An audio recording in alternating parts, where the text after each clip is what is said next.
Let's let's try that again, shall we? uh, so that kind of just came out of nowhere. Um, we're back. We're back.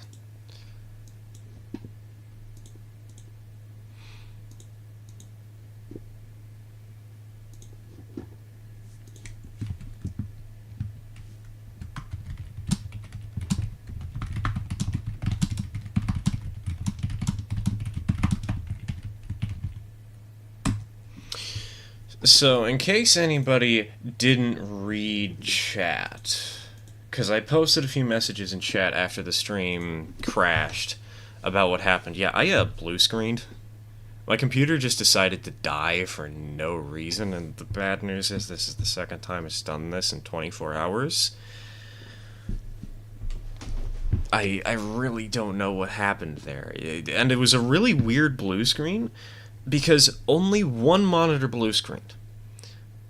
Of the other two monitors, one of them, the one that I have stream chat on, was working just fine for some reason.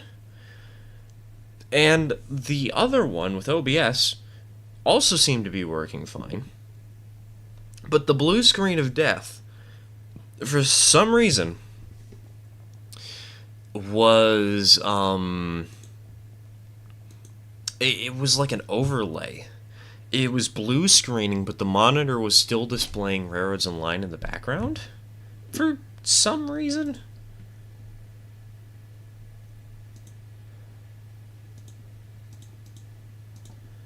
So that was really weird. And because of that hassle, I'm not going to run the whole way there. I'm just going to teleport myself, because screw doing the work a second time. I want to get back to the game. I came here to do testing.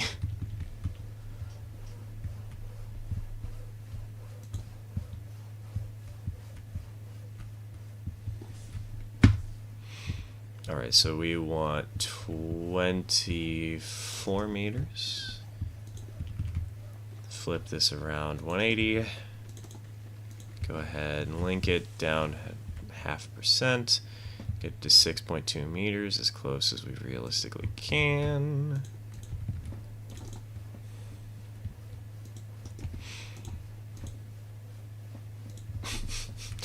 Game didn't approve of the curve. No, it was the entire computer, dude. It wasn't just the game.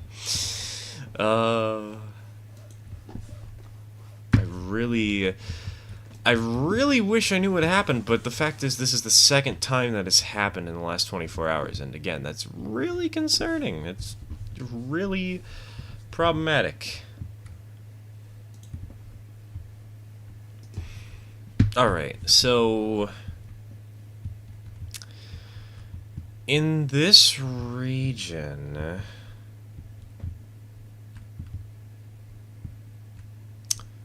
what do I want to build?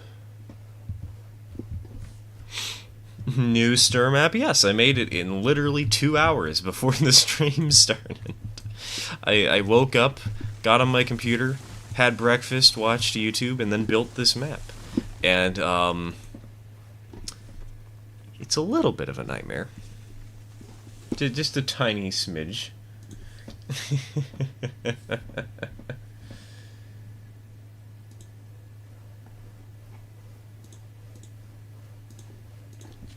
I am not looking forward to having to deal with that freight depot. It is going to be hell incarnate.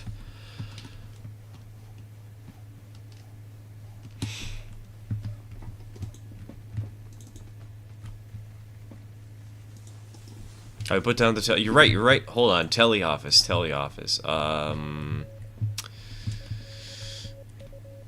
That was the worst way to place teleoffice. Oh, put it right here. Perfect. So now, okay, I think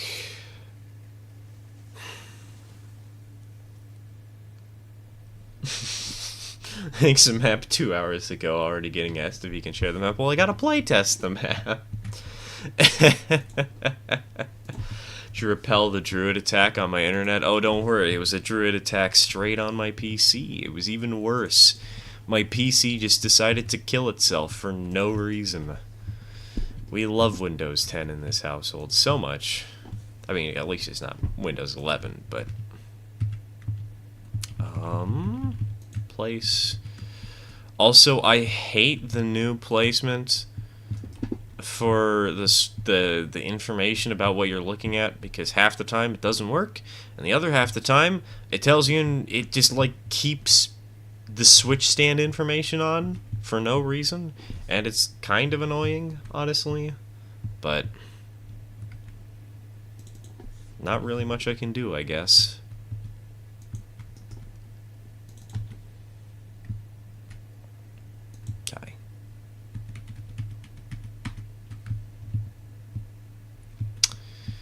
How am I going... Let's go for 66.6 meters. I mean, the new UI stuff isn't too bad. Easier to get into the F menu for locos. Not really. It seems to be about as hard as it was before to actually get in physically to the F menu. It's more that it's slightly easier to realize that you're looking at the locomotive correctly.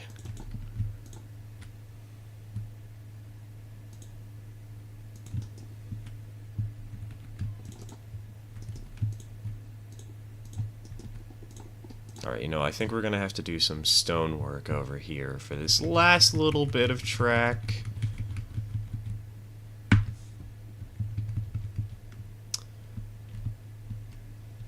And I think, let's go for 40 straight.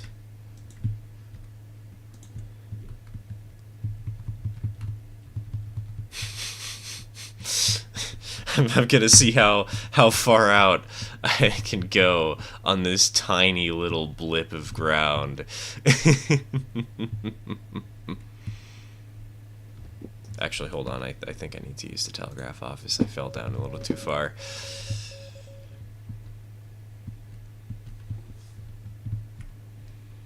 Hope they do stonework versions of the points. I mean, we can make the switch into stonework real quick. It's not too hard to do. So first, without ballast. Second, stonework. Go from the points end, 0.5% down at around a 100-meter curve. Bring it on out. Kind of have to eyeball this part.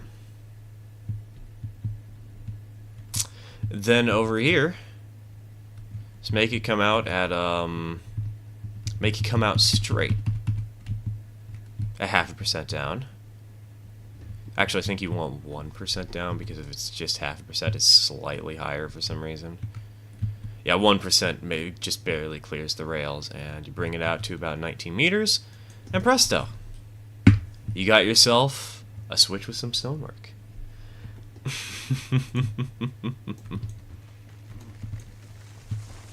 You might have to add a little bit of something underneath the actual switch stand to make it look even better, but it's not too hard to do. Just get a little bit of groundwork. Line it up so that it's slightly clipping in, if you can. Get a higher tier of groundwork than I'd gone for, and drag it out, and presto. Well, okay, maybe not presto. There's a little bit of groundwork sticking out down here. That's easy to fix, though. Step 1.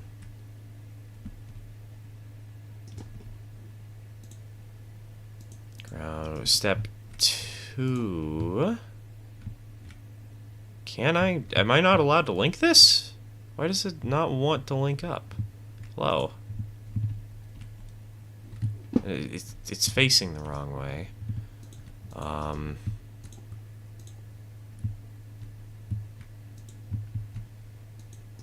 There we go. Perfect. Perfect. Never mind, it's not perfect, because of course it's clipping through the ground there. I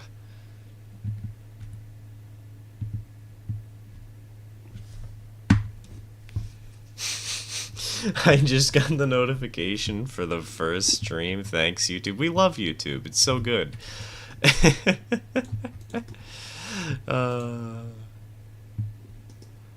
Also, I just realized that... Oh, wait, no, never mind. I didn't mess up. The 1% grade was only for this switch over here.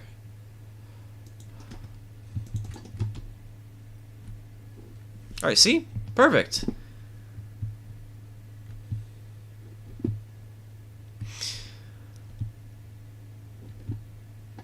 ASMR attempts to put dirt underneath the switch stand.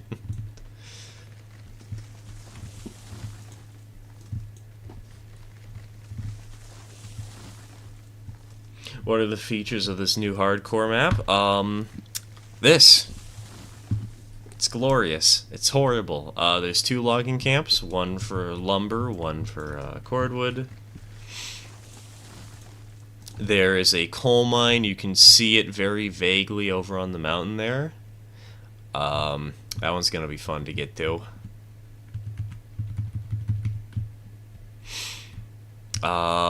We have... Fuck me. Really?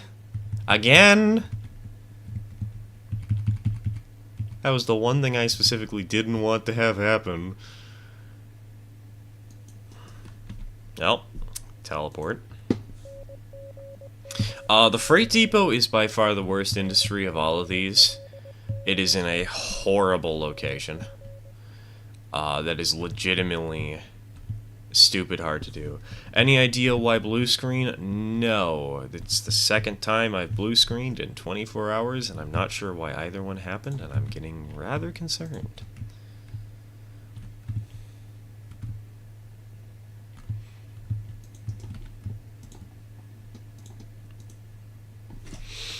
The Skyrim house building DLC got an update.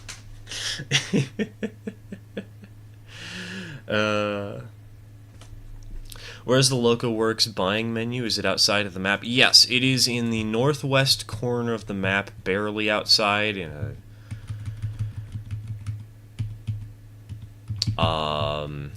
hold on, let me place out this, and then I'll sort of show the general location. It's up here, around where the M in map is.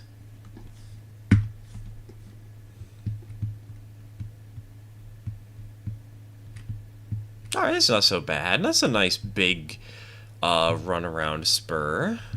That's pretty good. I'm happy with it.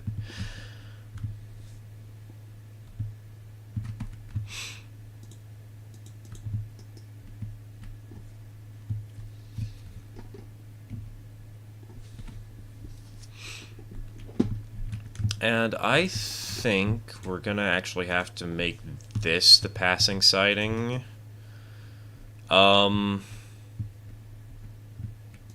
Designated like runaround, I guess.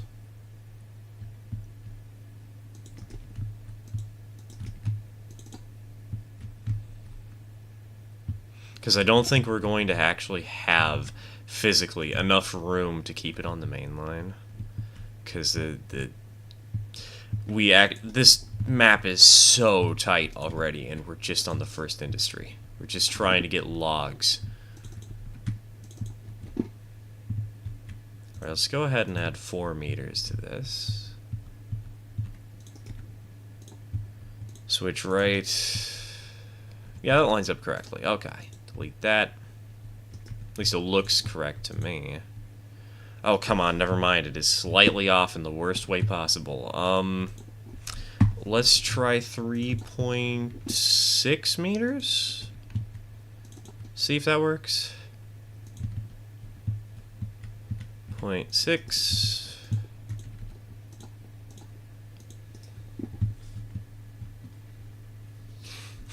Wait, that was just a runaround bit? Yes. Yes, it was. This map is going to be horrible and in the best way possible. Okay, that's very ever so slightly off. Let's go for 3.3 next. No, we'll go for 3.4. We'll go for 3.4. 0.4. Right hand switch. Slightly off to the right. I think then let's go for 3.5, I guess.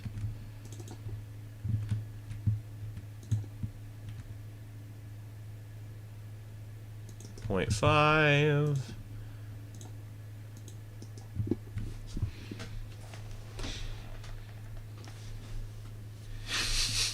Oh, I remember when this game was all about going around in one circle between two factories, and I called that an 88 trap. What the dwarf fortress is this? Welcome to hardcore.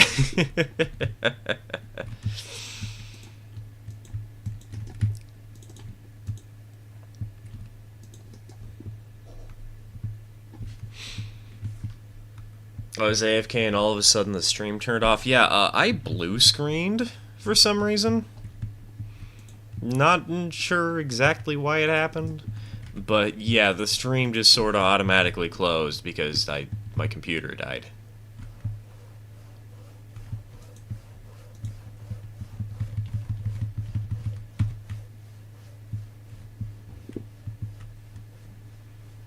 $23 I guess let's go ahead and make a quick burst of stone wall. Have it curve in. Oh god, I would have to have a 30-meter curve to make it do that. No, I'll just leave it straight then and have it smash straight into the wall. 13 meters. That means we want 8 meters. Is this going to turn into a trend like I survived 100 days in hardcore Minecraft? Exactly. I survived 100 days torturing myself in hardcore Railroads Online. Oh yeah, speaking of which, that reminds me. Let's go ahead and we'll set it to 90, 15, 420. Perfect. Folks, it's time to vote. Do I go to the model train shop and pre-order another Loco or be happy with the FEF3 I pre-ordered yesterday? I would just stick to the FEF, honestly. One goodie is usually enough for a good amount of time, you know?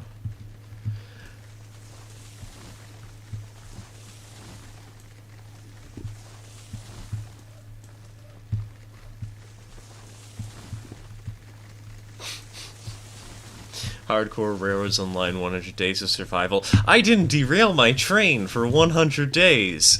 Wait, no, that wouldn't actually be interesting considering I'm actually really good at not derailing things. I derailed my trains every day for 100 days in Railroads Online. There you go. There's the clickbait YouTube series that we can do, guys.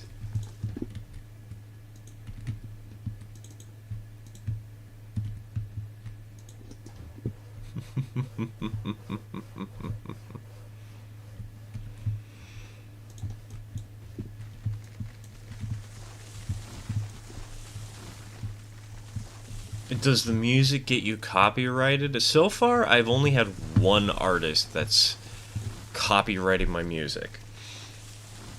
And it's not like that gets me a copyright strike or something. It's just like, hey, the video, you can't monetize it. Which, you know, honestly, fair. I only get like $2 on the best of videos off of monetization. It really isn't very good money from advertising. But the stream songs, so far I have not run into any issues with monetization at all. Oh my god, what the... Tree eat, apparently.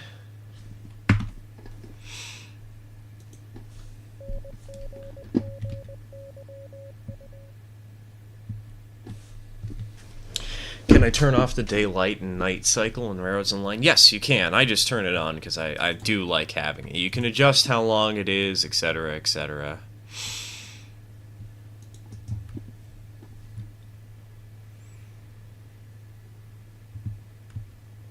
That would be impossible for me. Also, when is that Tiny Train episode coming out? I'm not sure, Clyde, because that thing is going to be hell incarnate to edit down. It's 3 hours of footage with 3 people talking over each other at various points, and I think it does need to be edited down overall. So...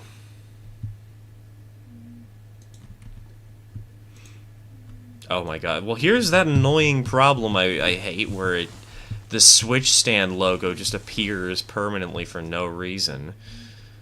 Now it's gone, fortunately, but I hate that. All of that for a runaround? Exactly. Exactly. And you want to know where the sawmill is on this map? It's in the default position. We're currently standing above where the ironworks normally is. And now that's not going to be too hard to get to once we get down to the flat ground, you know? Problem is, how exactly am I going to do that? How do I get down from here?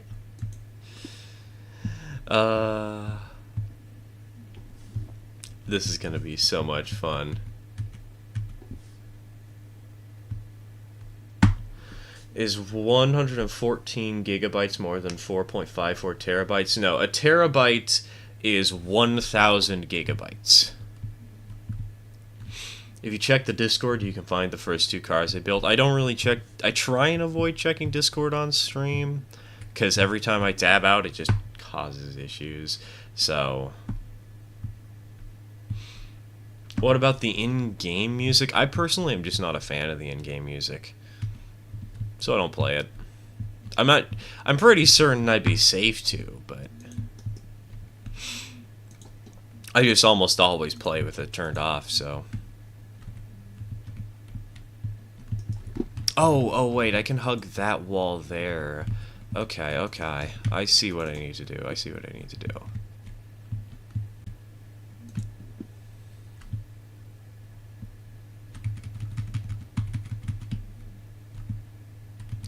So we'll start this off at 200 meters. Excuse me, 0.5% down.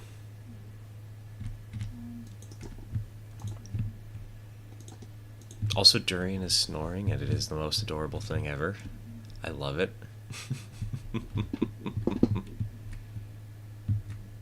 22.2 meters. Oh, wait, this is slightly too high for me to do that. Okay, well, apparently I need to go place a regular bridge. And I think I'm actually going to start it at 1% down immediately, just so that, because, like, this is going to be absolute pain to do. I might as well just start getting the descent as soon as I possibly can. 21.5 meters.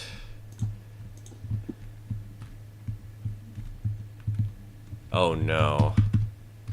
I need a sharp curve to okay, I need to adjust the bridge, I think.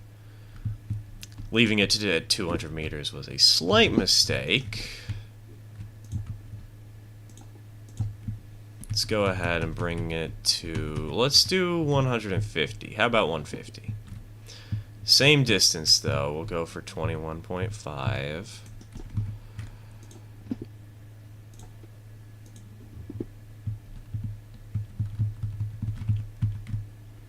Kind of sick. 50 meters to clear that. That's not a huge fan of that. I think we're going to go back to the drawing board with the... I've fallen. Fortunately, we have a telegraph office up here.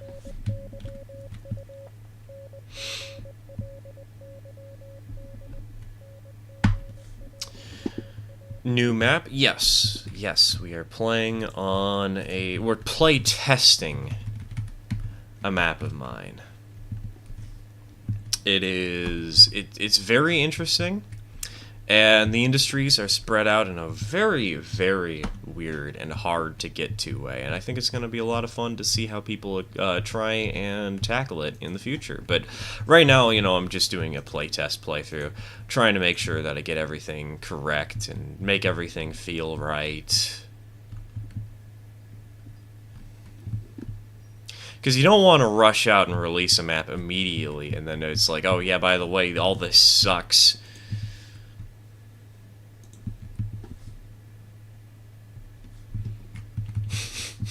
I'm bawling and I can't get back up. I'm stealing that. I'm totally stealing that statement for future use.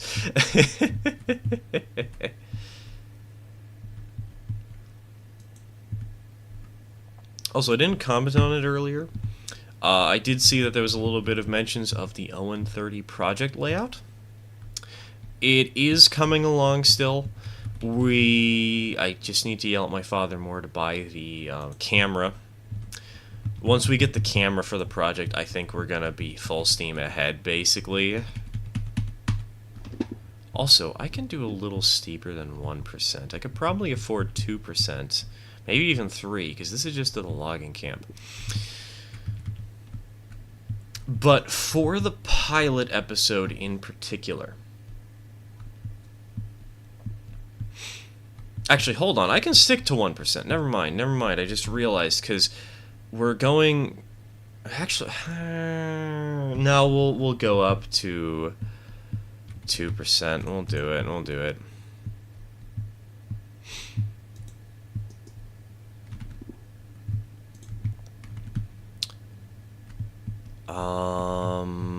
I guess that means we have to start all the way from back here. Jeez, man. This is gonna be such a headache.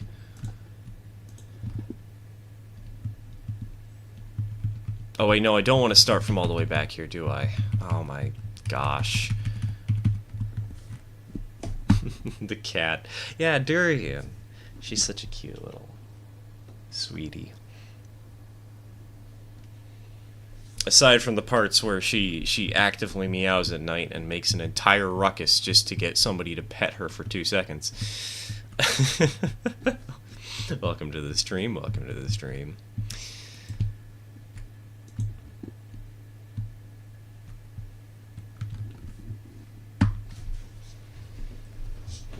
I notice you don't have any ON30 hoppers. Yes, I don't, but that's because the ones I'm getting, first of all, they're not really too high priority because, we don't have any mines on the layout. And second of all, they're 3D printed. Flywheels printed them off.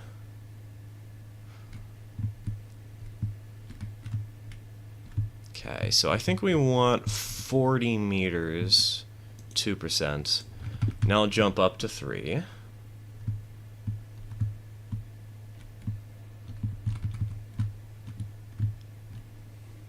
We'll bring it 90-meter curve for another 40 meters. And I think we'll stick to 3 to 4% maybe. 4% could be good. How's your birthday, by the way? Did you end up going to that restaurant you were talking about? We didn't get outside to do anything special, but we got some burgers. It was nice. Good change of pace. And we might be getting some fancy dinner tonight, too. My sister's coming over, and we might be getting some burritos from one of the best local places in town.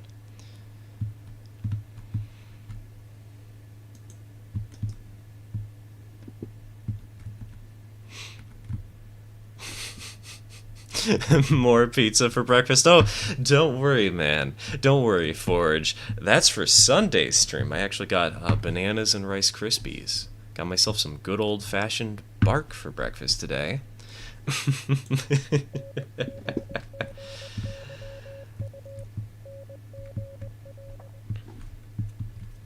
You ever take a look at that SoundCloud song I put in general chat a while back called The Wyvern Railroad? I think I did. I vaguely remember doing that.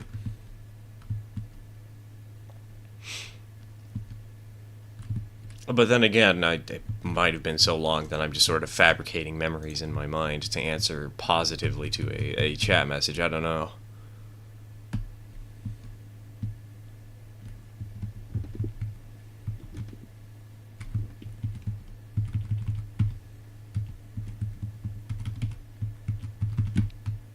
Alright, so bridge, I think we'll have it go for 72.5 meters. Oh no, wait a minute, the bridge is a little too tall. We need steel bridge already? Are you serious? Hold on. Hold on.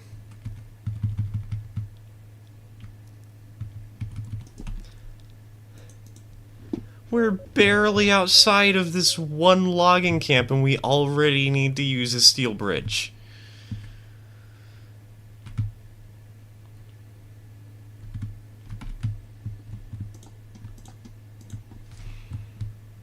Well, I guess the good news is this really is going to be a good, fun, hardcore map.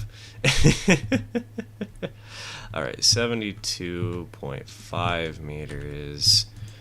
Cut back to stonework.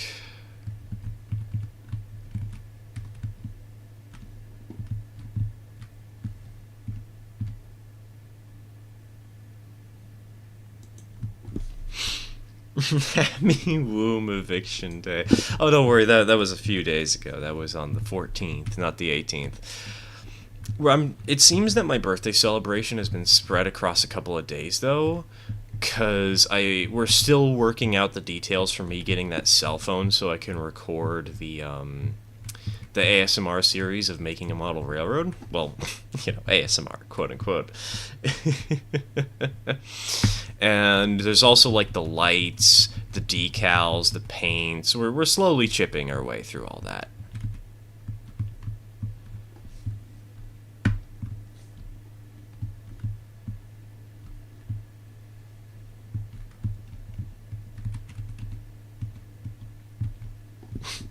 Build the track up the mountain?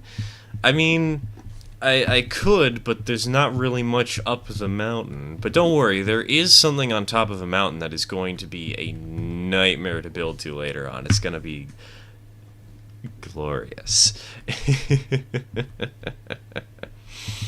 Hold on, let me place this down. Yeah, so if we go over to this ledge over here, it's kind of hard to see, but if you can see what is currently to the right of my crosshairs, that's the coal mine. It's sitting on top of this mountain right here, and that is going to be an ultimate nightmare to get to in the best way possible.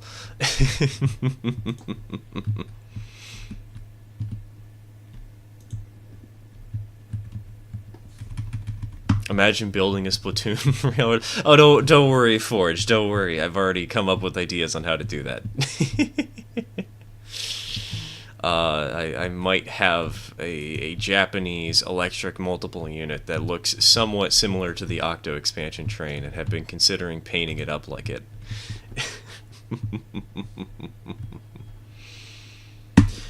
Railroads Online, the game where the trestles are either too big or too small.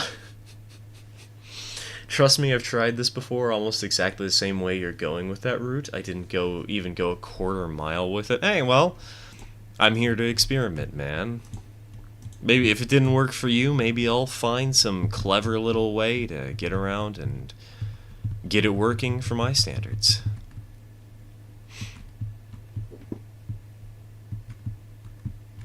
Alright, bridge, we'll go for 64 meters, I think.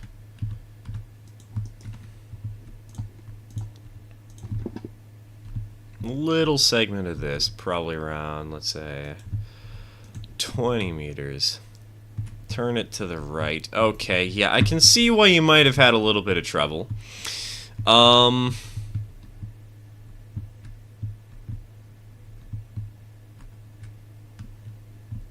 Yeah, this might be a slight problem. Hold on. Is there some way? I think I know how to make this work.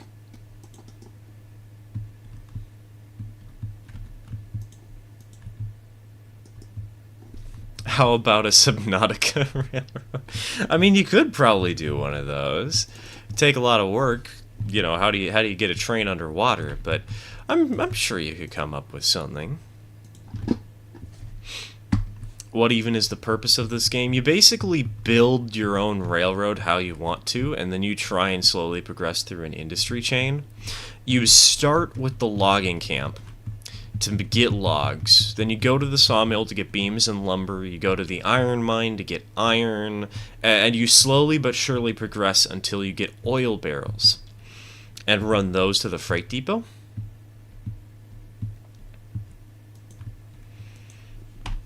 And you get to build your own tracks. You get to buy your own trains and name them the way you want to name them. It's good fun. It's not perfect. The game has plenty of bugs and a couple of map design flaws, which is kind of why I build my own. But it's entertaining. It's a nice experience. It's a nice experience if you're a train nut. Like me.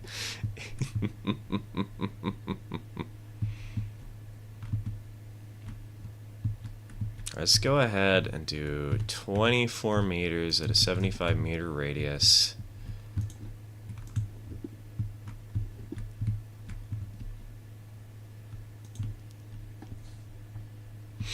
Imagine having money for real video games. I'm restricted to Steam and to Steel on Roblox. I heard a lot of people I think it's Steam and Steel. I've seen a lot of people playing some Roblox train game. Also, apparently, this bridge is too high for supports. Somehow, that is a big problem. How am I going to do this? Do I really have to make a multi-layer bridge already?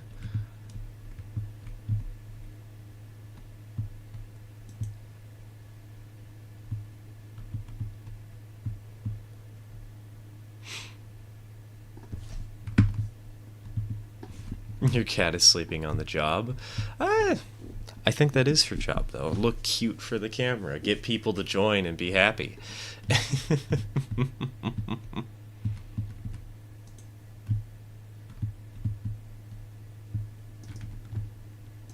So they see the cat, they comment about the cat, they stay for the cat. It's a perfect exchange, you know?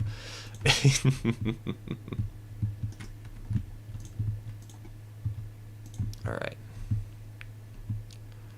Let's go ahead and put it over here. Do 35 meter on 8%. No, thank you. I would like to build my railroad my way, not the way that chat tells me to. I mean, sometimes I'm open to ideas, but part of testing a custom map isn't trying to go with the minimum. It is to try and go with something reasonable to see how people would reasonably play.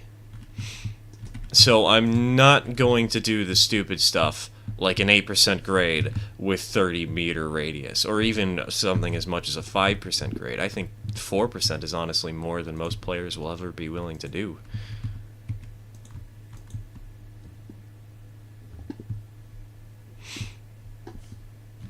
Perhaps this can just be a geared loco route so it can have slightly steeper gradients. Well, the problem is we don't have a geared locomotive. I just started the map. Literally all we have is the Eureka. And I don't have the money to buy a geared loco. Alright. Bridge has been placed.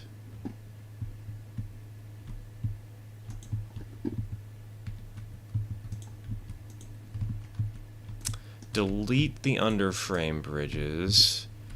And there's barely anything that's floating, but I think I still would like to try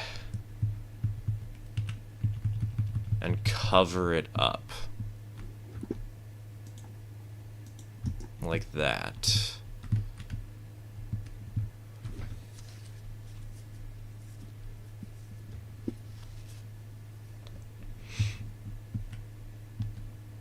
Alright, so with that steel bridge in place, I think we can still make it down.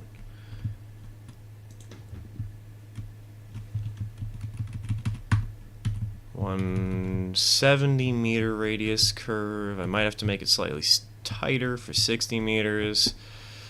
Oh man, we might have to make it even tighter than 60 to make it around this corner reasonably fast. You know, we'll do it. We'll do it for this part.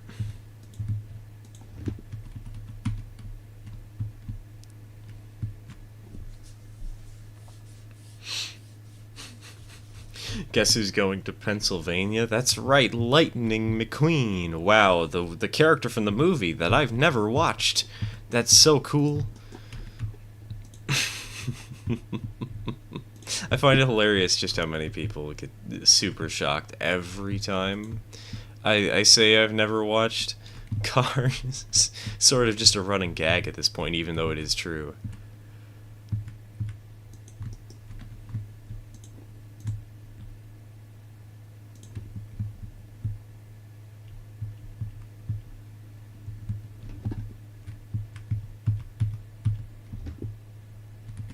Okay, 70 meter. 70 meter looks good to me.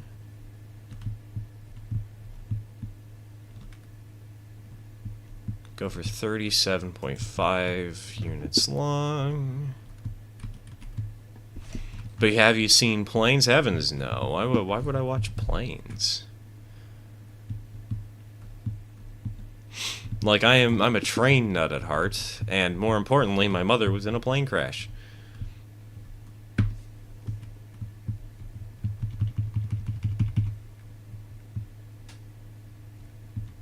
33.3 meters.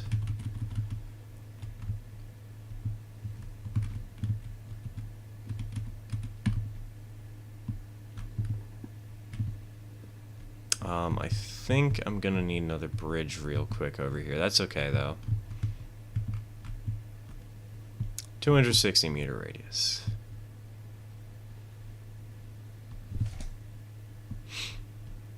They're actually planning on making a Trains movie in the Cars universe. Oh, you know if that came out, I would have absolutely watched that as a kid.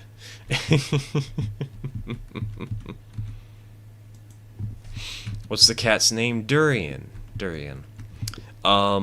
We got her 2 years ago, I want to say. She is a very, very, very friendly kitty.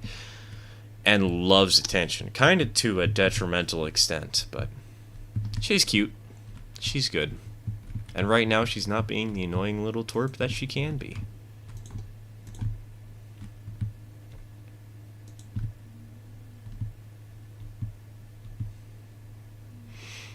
We did not choose the name Durian, by the way. That's just what the Humane Society listed her name as, and we're like, okay, well, hi Durian, welcome to the family.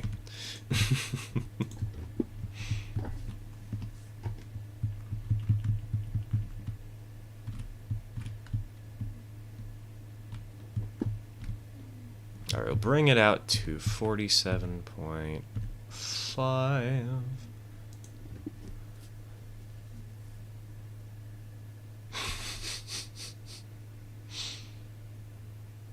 Alright, boys, good news. I've given up on my first chance of forcing myself to change and make new friends in my new environment. Back to YouTube streams. That is a mood, if I've ever heard one.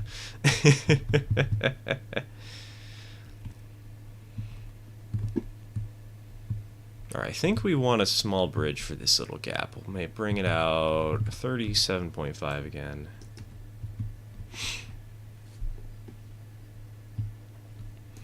We'll make this one a Denver and Rio Grande Western because, of course, the DNRGW bridge is just objectively the best one. It's not subjectively. Screw you all who think it's bad.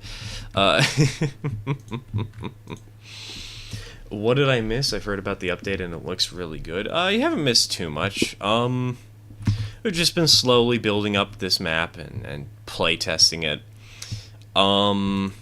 Honestly, to me, the update hasn't really been all that impressive. Like, there's some good new features, some good bug fixes, but there's nothing flashy and shiny. Like, come on, can't we get at least one new locomotive one of these days?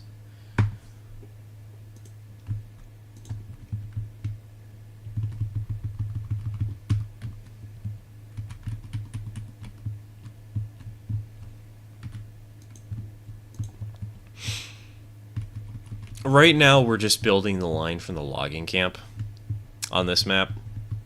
Well, one of the two logging camps. There are two of them, and they both do different industry load types, and it's horrible, and I love it.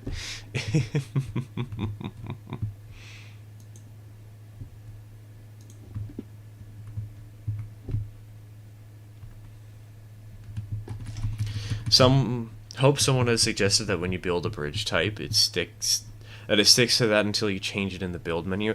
So the thing is it's actually supposed to do that, but for some reason it forgets what bridge type you're doing, and it doesn't default to anything, actually. It just resets the bridge type to there is no bridge type, which is kind of super annoying, but... Also, we're starting to level out finally. So we want 40 meters at 3%. I think we want 40 at 2% now.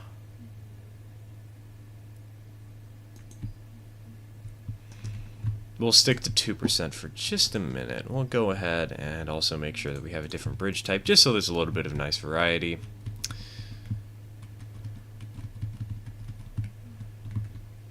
Have it curve over.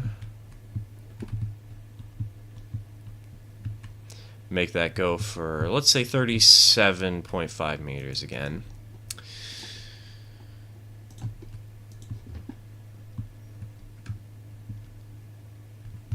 So now we just need to flatten it out.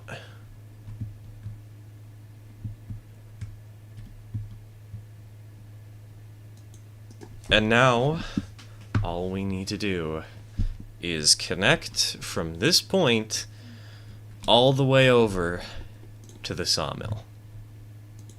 I think we probably also need to get spawn while we're doing this trip, but whatever.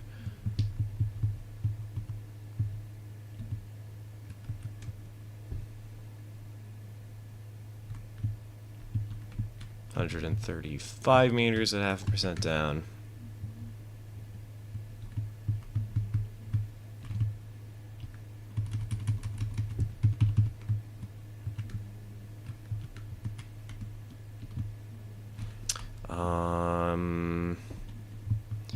Okay.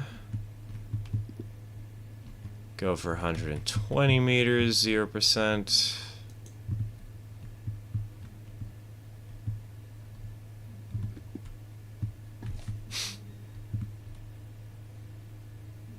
I hope that the next engine isn't going to be an uber powerful powerhouse that costs 3.5 mil to buy and is more around Mosca's price. Also, they really need to heighten the price of the Ruby Basin. Exactly.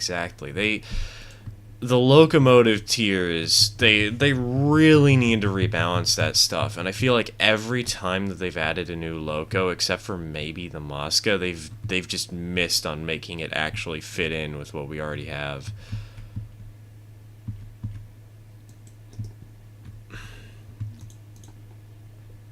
I hope we get a small prairie, or we get an 060. Oh, you know what I would actually love to see? I would love to see the Magma Arizona number 4, which they had on their old tech tree back before the, the chaos happened, of course. But it is a 242 tender locomotive with around 9,000 pounds, maybe 10,000 pounds of tractive effort. I think it would fit perfectly into the tech tree, and it would also give us a great alternative option in that sort of power range. And, I mean, it's just a really adorable little locomotive. It's a stubby little monstrosity.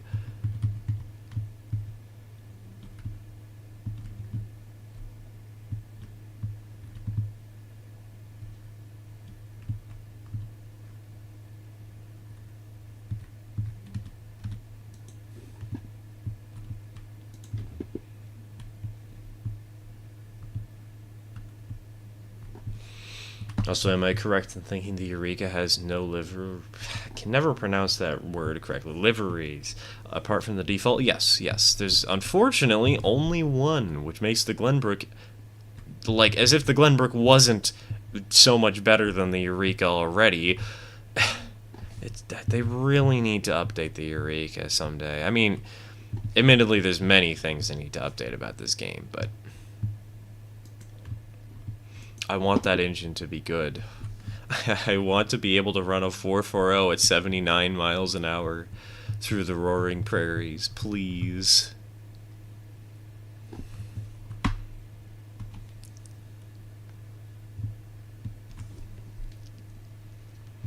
We need the Uinta 262T passenger loco. My only complaint about the Uinta passenger loco, which I know is different from their giant monstrosity behemoth that I've complained about a million times, is the passenger loco is just so similar to the Ruby Basin. Like, it's a tank engine with a total count of 10 wheels. Admittedly, one has more drivers than the others, and one has an extra trailing truck. But they're both tank engines with around the same amount of power. Around 13,500 or something like that. And so adding in the Uinta tanks, it would add some nice visual variety, but I just don't see... I don't see it really doing much of anything other than adding visual variety, you know?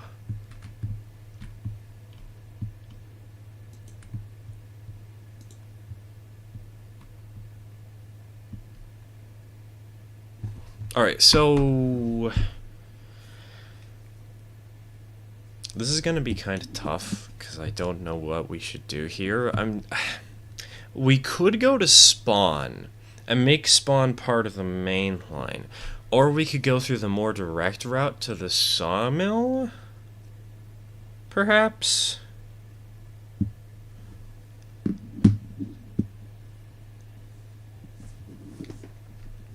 Not entirely sure which I should do.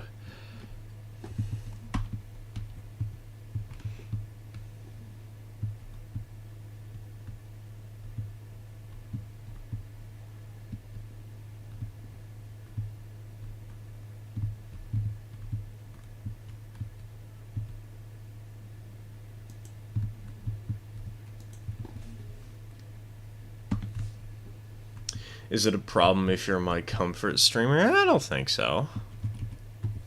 It's good for me. It means consistent fan base, consistent following. Gotta get that brand identity going, you know?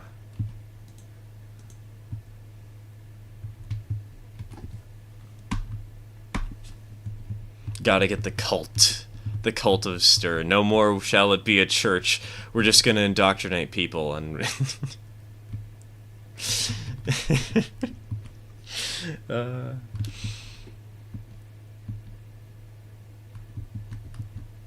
Okay, 222.2. I thought it was a gutless tanky boy. I didn't know it was a beast. Yeah, no, it's... most of the tank engines are actually really quite strong. The weakest one that I've seen was an 06... well, aside from the Porters, obviously. But the weakest one I saw on the old tech tree was an 060T, and it had more power than the Eureka did. Not by much, but it did have more power in the end.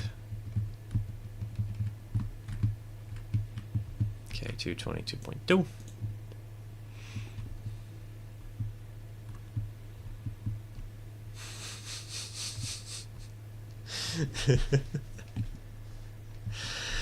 Gotta get that brand identity going.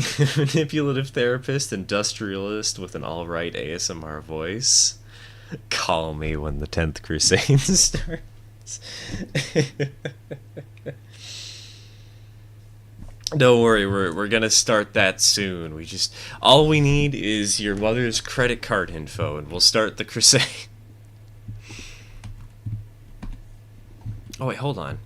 I think we can actually make the Y for Spawn right here. And just in case I do inevitably open this world to subscribers.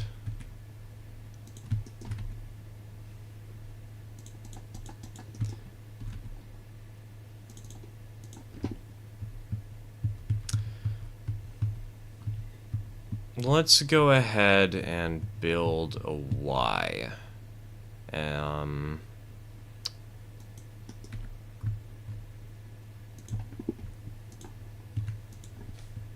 Were there any Davenport 3-foot gauge locos? I believe there were diesels or gas mechanicals, but those are highly unlikely to make it into the game.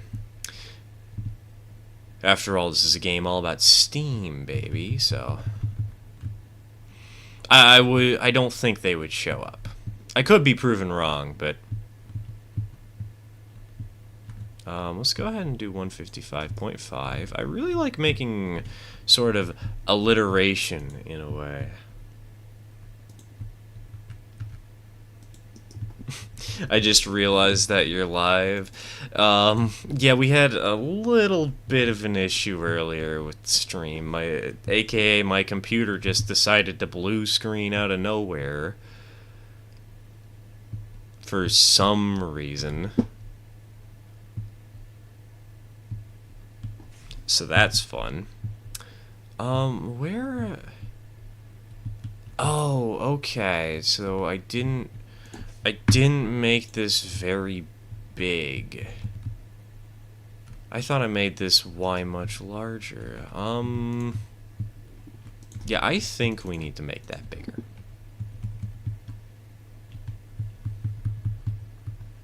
$200. Let's go ahead and we'll instead make this leg of the Y 140 meters. Let's go ahead and throw down a switch. Go ahead and make this curve 100 meters for 155, just like before. Actually, no, we'll make it 100 meters for 110. Now we'll throw down this switch.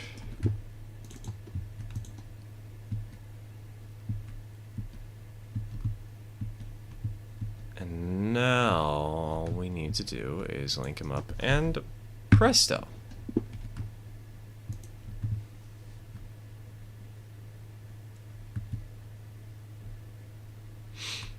Shame. What about foreign imports? As I know the UK made a lot of 3-foot gauge stuff due to the gauge being more popular before World War I brought 600mm gauge.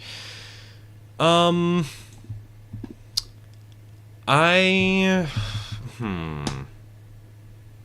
not knowledgeable about imports very well.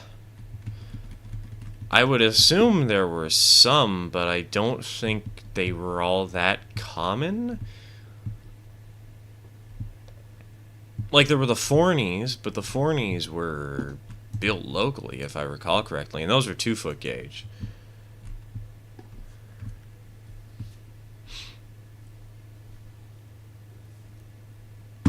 Lego track is quite wide, so the loco is very big, as I had to virtually scale it down so that it's the height of my own head.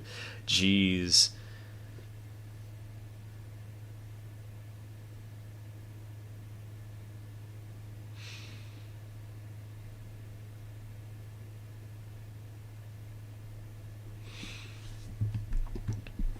Alright, hold on. Alright, we're gonna need to start curving it out again. 200 meters is not going to clear that hill. 100 meters will, though. Maybe. Oh, no, 100 meters isn't going to clear the hill either. Okay, hold on.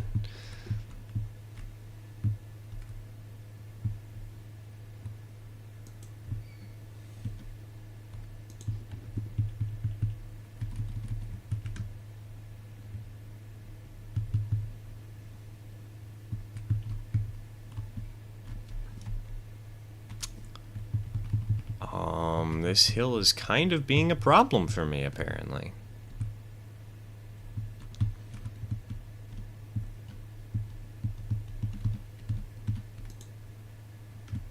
Also, it's becoming nighttime slowly, and nighttime is not going to be good. It is going to be an absolute nightmare because I don't have any trains that I can run.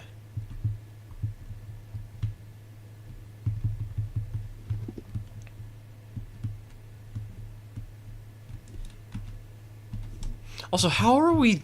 Wait. How are we already face... Okay, this is a mess. I'm gonna need to rebuild this later.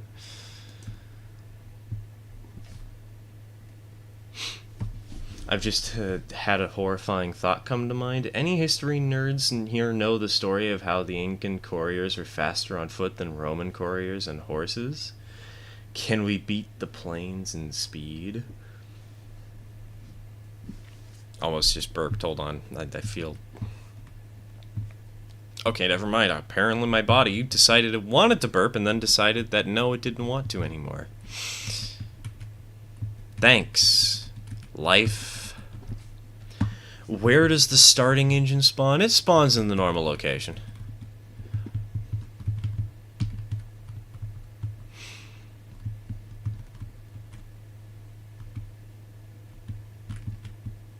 Let's go for 150 meters. Just in the spawn yard, you know?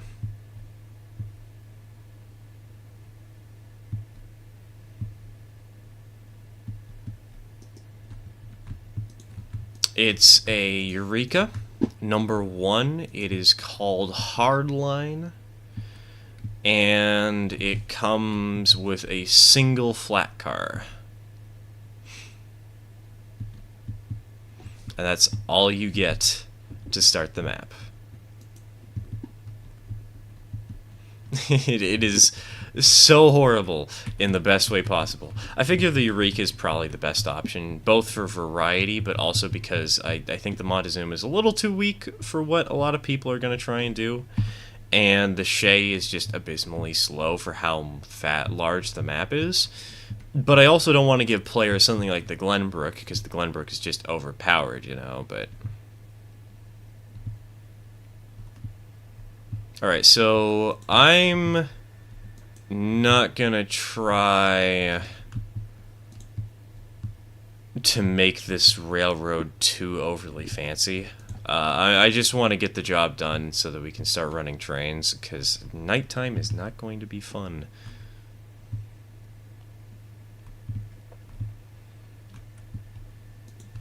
Well, we'll come back and fix this entire segment later. Hello, Lewis. Welcome to the stream. Welcome to the stream.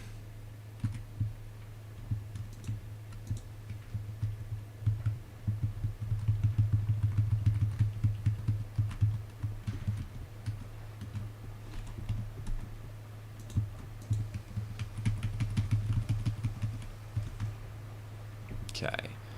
100 meters. We'll just make that be straight track.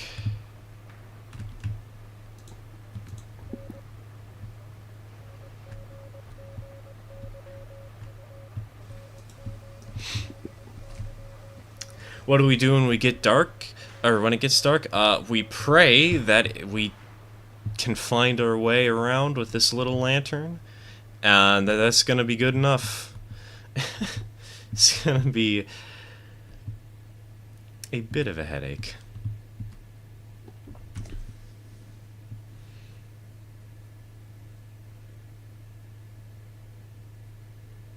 So basically there is no change in tractive effort from the normal game. I mean, it is stronger than the Porter. Quite stronger, but that's kind of the point, is that we're trying to scale up the strength of the locomotive in accordance with the steeper grades you're going to have to handle.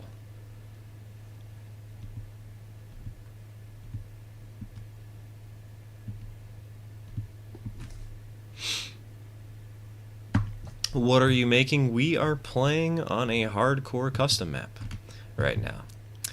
And we're just, all we need to do is link spawn to our track network, and we're set. We're ready to roll.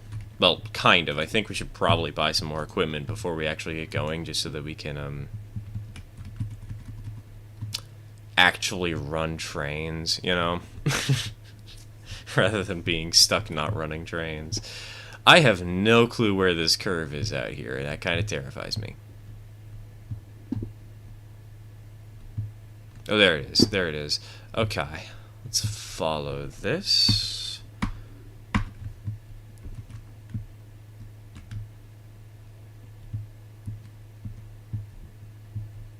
I think we'll make this go for a flat 200 meters. 200.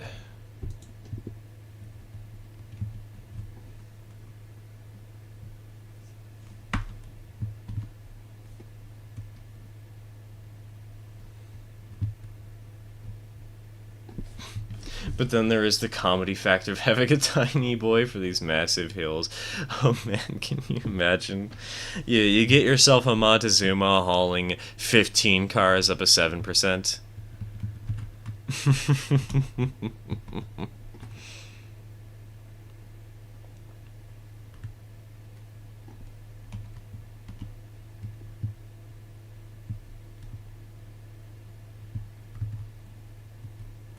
Alright, so spawn is actually going to be pretty unimportant overall throughout this playthrough, I think. Because all we're going to do is grab equipment from there. It's not like we're storing things over here or anything, you know?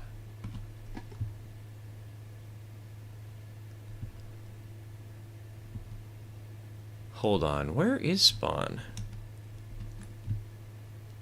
It's actually really hard to find. Oh, there it is, there it is. Yeah, so here's our locomotive. It's number 1, Hardline. We don't have a railroad name because this is the starter locomotive. It doesn't get a railroad name to begin with. Let's give her a little bit of fuel, back her up, and start letting her fire up while we get this final piece of track in.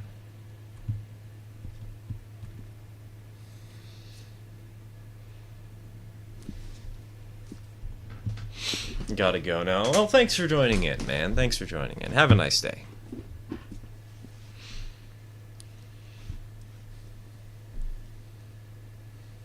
$15. I was thinking of like 1/2 loaded flat car. Oh, don't worry. The Montezuma would struggle with a single empty hopper on a 4%. To such a point that you have to disconnect the tender. Like one of the original hoppers.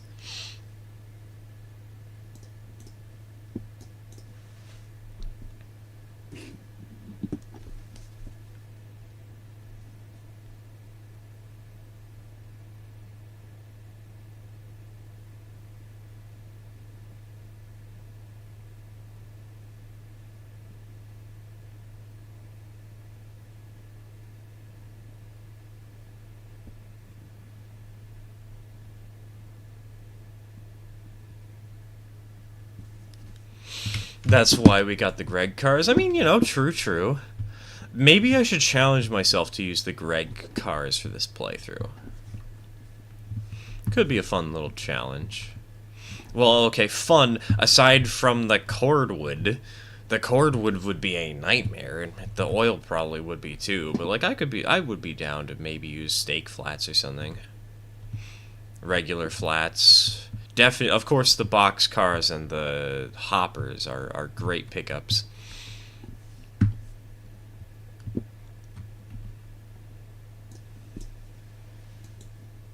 Oh, hey, they finally removed the generator from the locomotives that don't have them.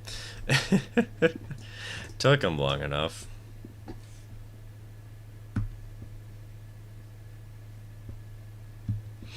Tiny wagons. No, we just need a 3-foot gauge quarry Hunsel. What we need is the Magma Arizona number 4.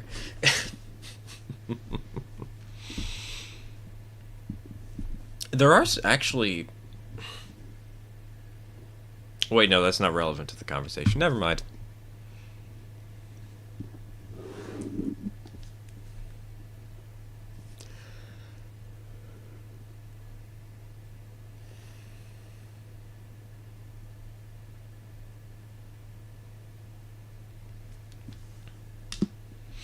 They also added a speedometer. I noticed that.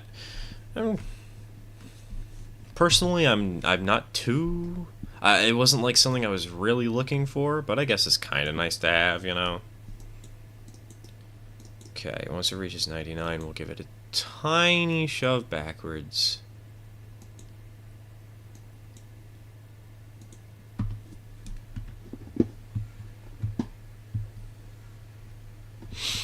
Shops, roundhouse, workshop, industry, quarry, gold mine, ranch, slaughterhouse? What? Is that something they added to the game that I missed somehow?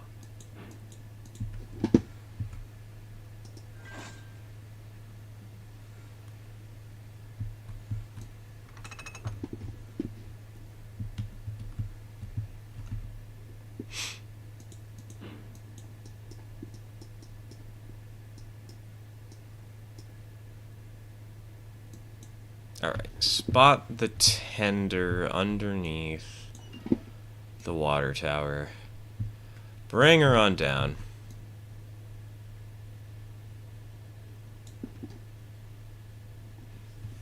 Perfect.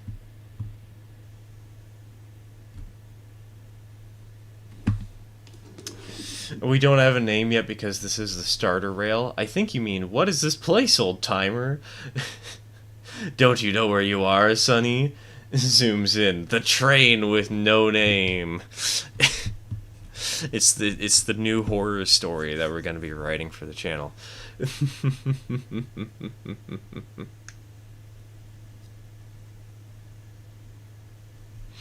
Were clay mines a thing in the US? Because a brickworks and clay mine would be nice as a new industry. I think they were. I'm not sure narrow gauge classically served them, but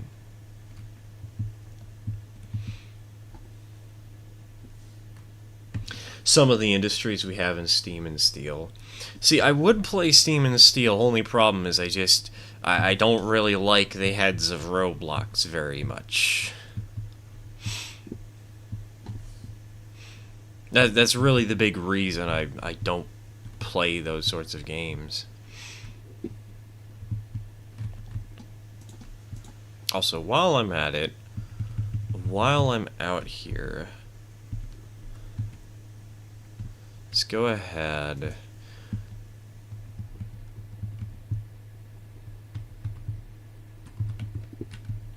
Let's do a 300-meter radius. Bring it out, let's say 150 meters.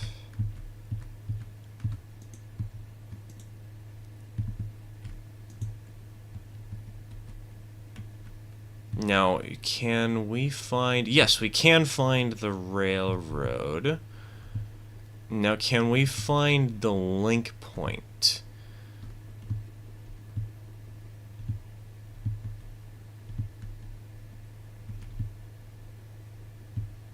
Please, game? There it is. Bonk. Nice.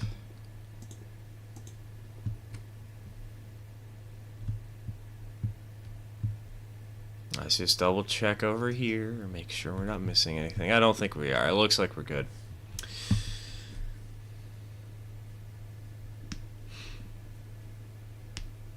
A lot of brickworks over here were served by narrow gauge, mainly 2 feet. Tiny diesels and petrol locos with dented, rusty V-skip wagons. That does sound like something you would see on the American narrow gauge. The real question is, would you have seen it in California? Because apparently this map is supposed to be based on California.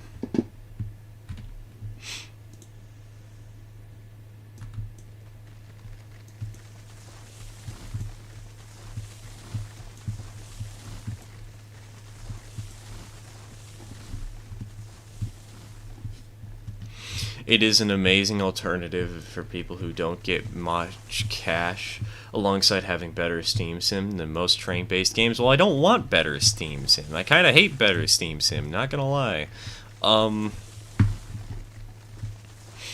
I do get it is better for people who don't have a lot of cash, but, like, I feel like there's just other games that you could play. Maybe not train games, but...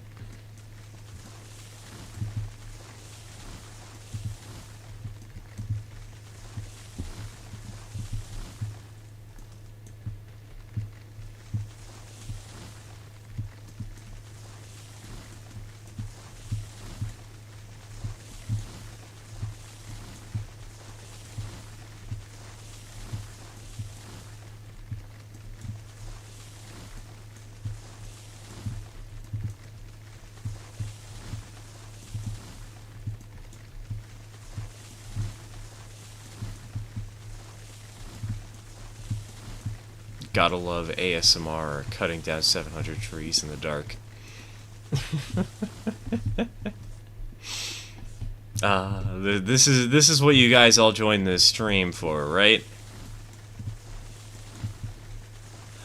Watching a lunatic go out of his way to make the Lorax hate him once more.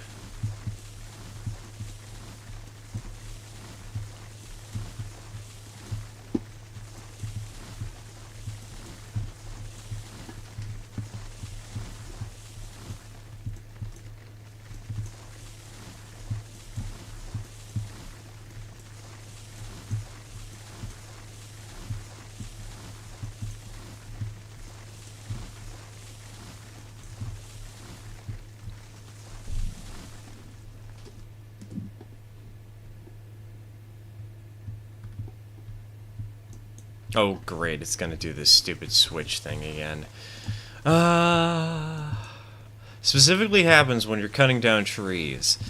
It'll start just keeping the Switch UI open for no reason until you close the logging UI. I don't know why, and it's really annoying.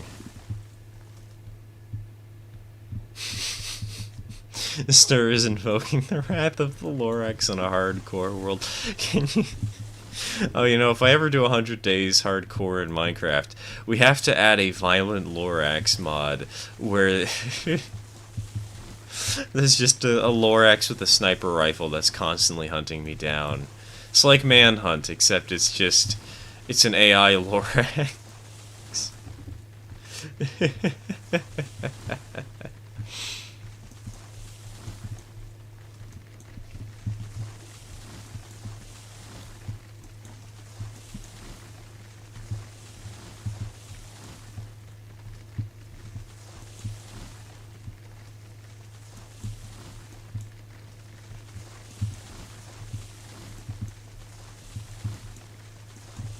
Alright, it's becoming daytime again. Let's go. I can see what I'm doing.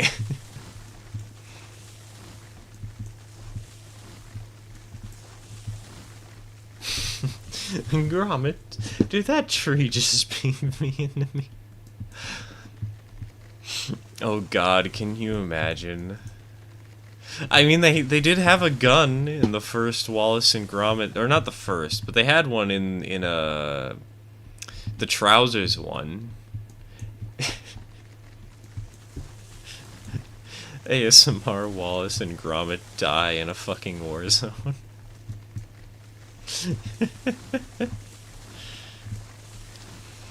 I'd watch.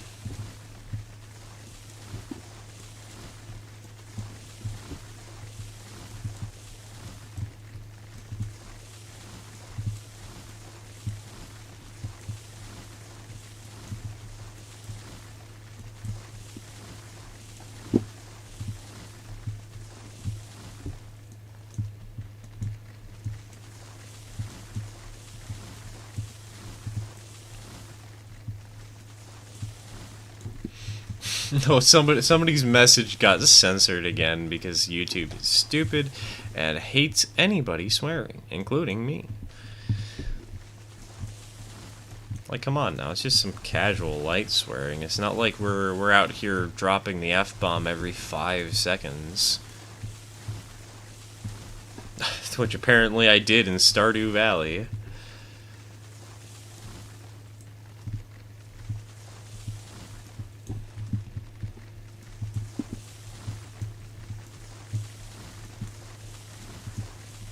Man, you know, we're an hour and 20 minutes into the stream, and I have not been able... Well, sorry, this is the second stream. We're an hour and 40 minutes in total.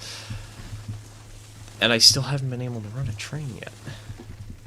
I normally don't join while driving, but I got a handful of cheese for him waiting to for violating the Geneva Convention for those Velveeta hoppers. JHR, are you still looking for JHR? Don't worry, we'll violate the Geneva Convention in other beautiful ways when we get the Owen30 layout project going.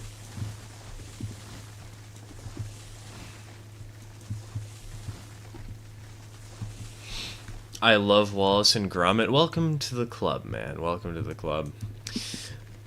I loved Wallace and Gromit as a kid. Yeah, we would watch it a ton. We loved it when Curse of the Were-Rabbit came out. Apparently, there was a new something, or there is a new movie in the works. Apparently. I've only really heard very vague rumors that that's the case, and like a random news article headline that was from like 5 years ago. Maybe I'm thinking of Chicken Run 2 that got announced, but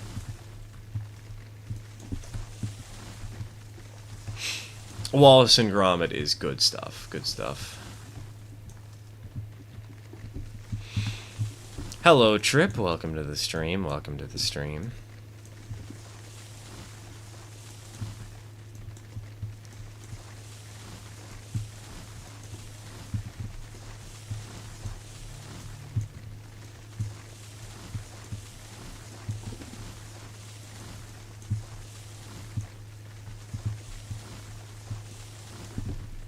There's a Netflix movie coming out in 2024. Of course not in cinemas. Of course it's not in cinemas. Oh, yeah.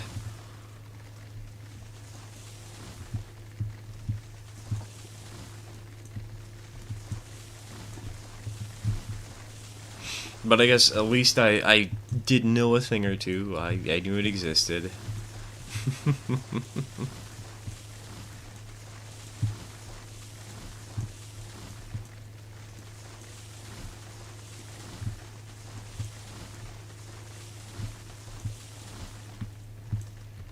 Okay, there goes that tree. How far along in this are we? We're not even halfway done yet, jeez.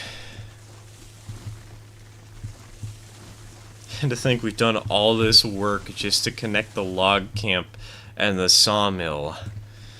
Oh, Lord Almighty, this is going to be one heck of an experience.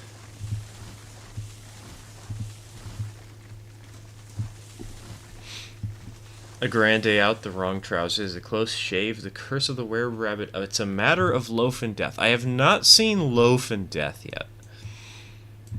I have seen all those shorts that they posted or whatever, but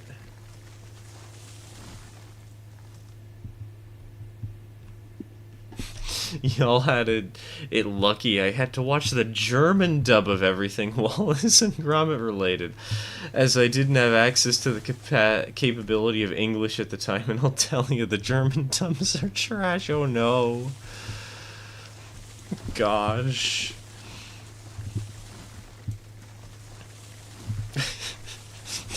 now you've made me tempted. I kind of want to see the German dubs just to see how bad they are. I don't know German. I don't care. I want to see them anyways.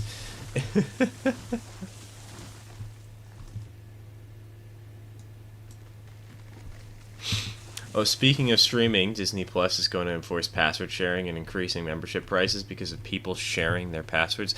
I think a lot of these streaming sites, it somehow worked for Netflix, but, like, from what I've seen, most of the time people are password sharing because they can't afford the service normally. And so if they're going to be trying to increase the price and then force people for the password sharing, they're sort of just losing money that they weren't going to get anyways and making public favor worse at the same time.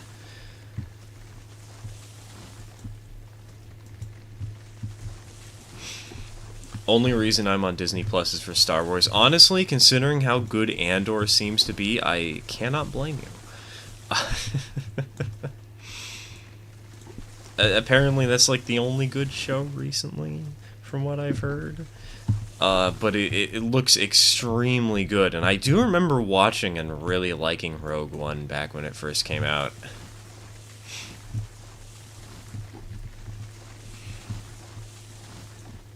Also, isn't there like that new Fallen Order, like Jedi Fallen Order game or whatever?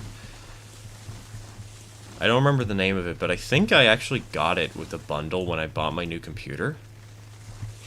Like, I bought an RTX 4070 or something, and it came with it.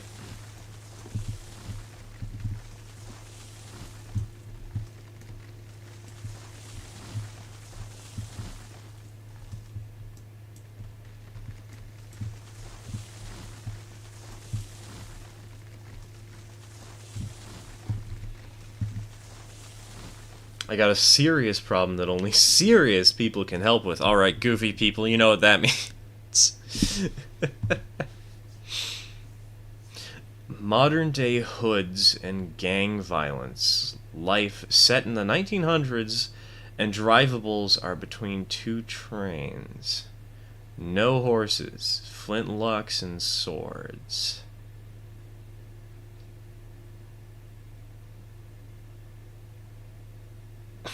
Can you imagine Walter White, but he's just a cowboy?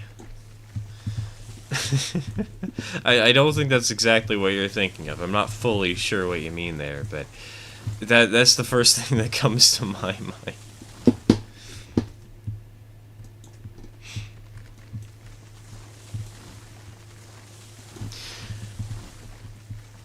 What's your thoughts on the Ahsoka show? I've not seen it. But then again, I haven't actually seen any Star Wars shows in a very long time.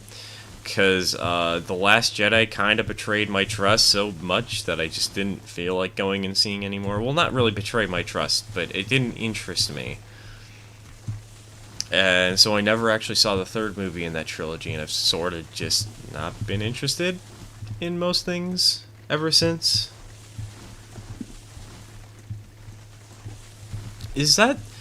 Isn't that like the live action thing? I will never fully understand live action characterizations of animated characters, you know? See also that horrible, horrible Avatar movie. Honestly, the sequel trilogy isn't great, but the TV series are good. I've heard the TV series aren't good. Like, some of them have been. The Bad Batch was okay, and the beginning of The Mandalorian was excellent, but it slowly devolved. It's Andor that's the one that's the standout, that really, really shines. And Obi-Wan Kenobi was a mess, of course. But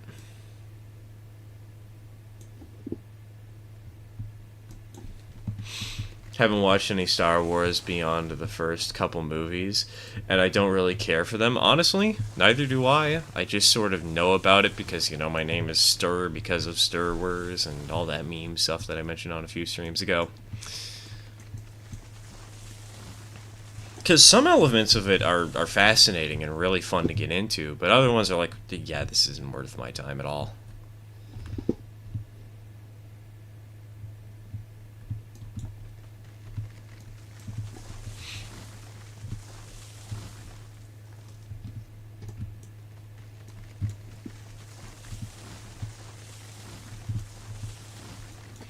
The last movie I watched, I mean, I really only watched the best of the best movies, you know?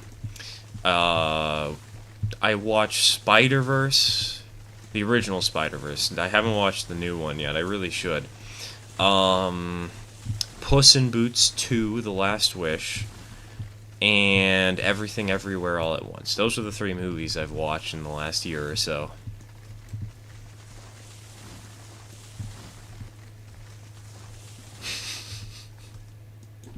Just gonna drop out of this before my strong opinions come through. There's a reason I have 66 Lego Star Wars sets. Don't worry, we'll start a flame war just for you, man.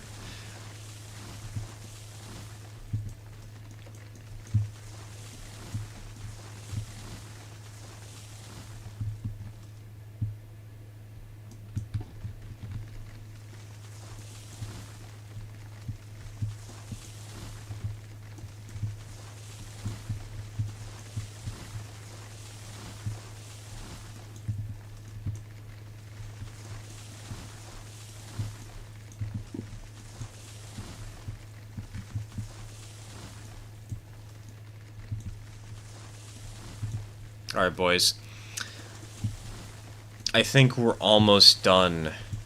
Well, okay, but no, we're not even close to done, are we? God, we have to get around this entire mountain. Oh, Lord almighty. How long is it gonna be till we can run a single train?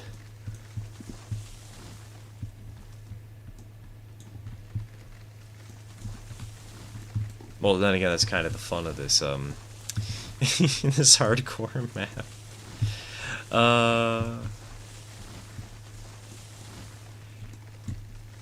I'm probably going to have to stream this map for a couple of weeks. I might even have to do some bonus streams. Of just playing and playtesting this. Or maybe do off-camera work. Off-camera work is probably the best for me. But I am open to the idea of doing extra streams. I just don't think I would want to do it for free, because streaming a lot is a little bit difficult.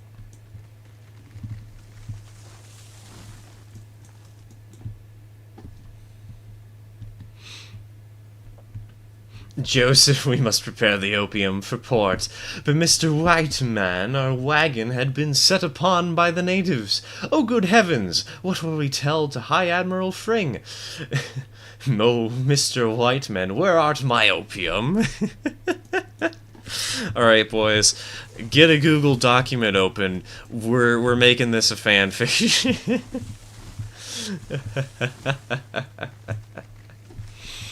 Did you miss a tree? I probably did. We'll run back through the entire route before running a train this way, just to make sure we didn't miss anything.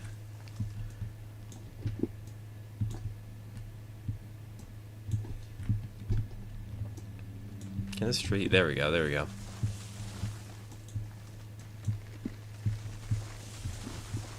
Also, I just realized I don't have my replay buffer on. Let me turn that on real quick. Just so in case something really funny happens, I can clip it.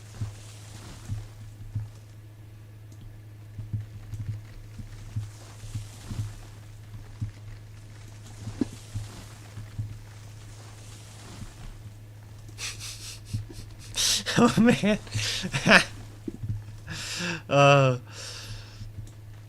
Just have Heisenberg be the name of a local urban legend that he takes on. Like it's some creepy monster that stalks through the woods. Why do I want to see Gus Fring get run over by a traction engine?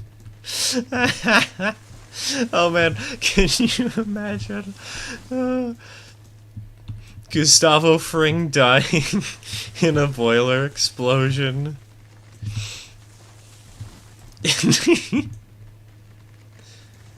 Alright,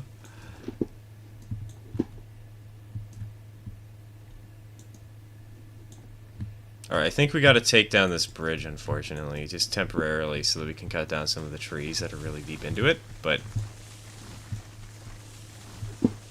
that shouldn't be too hard to fix and replace in a moment.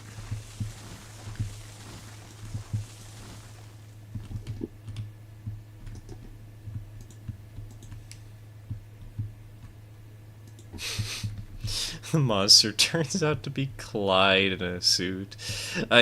Is there a character named Clyde in Breaking Bad? I don't know. I don't know the show that well.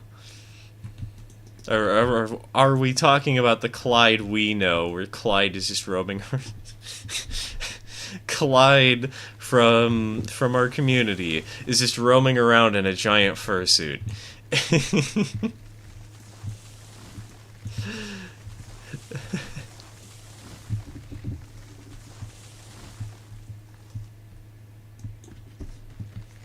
Welp, it seems the crown sheet mechanism has failed, and I am going to die in a boiler explosion. Totally how Gustavo Fring would act.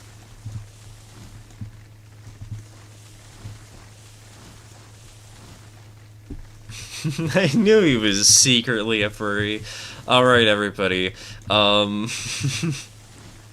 Don't tell Clyde we have deduced that he is a furry. We figured out his one secret in life. Don't let him know.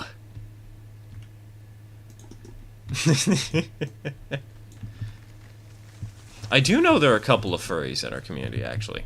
Most of them are pretty open about it. This is not really anything to be ashamed of, I don't think, but it can certainly lead to some hilarious moments.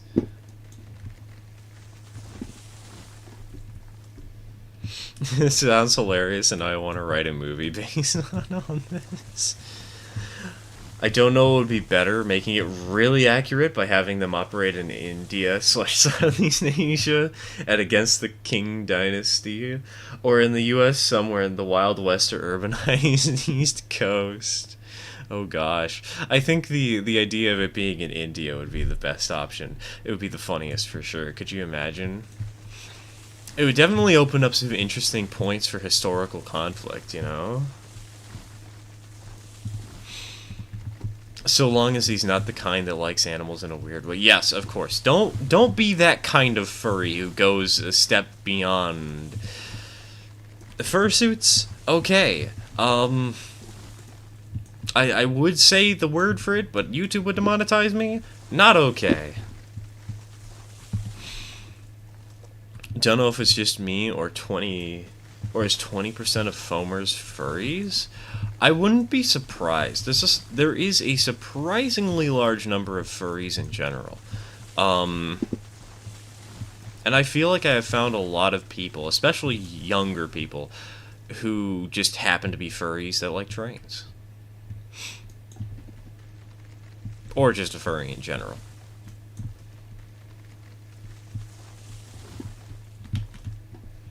Seems most rail enthusiasts have interests in other things. Haha, that's where you're wrong. I have no interests. I am a paper cardboard cutout, and I don't like anything else.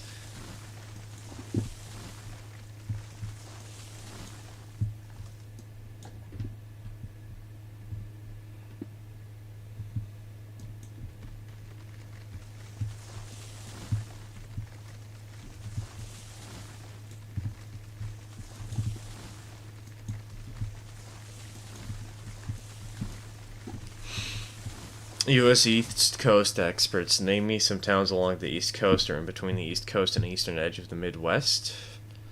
I am no East Coast expert. I cannot help with that one. Oh, hey, boys, look, we're finally back to where we started this stream. And I just got thrown off a cliff. Hooray.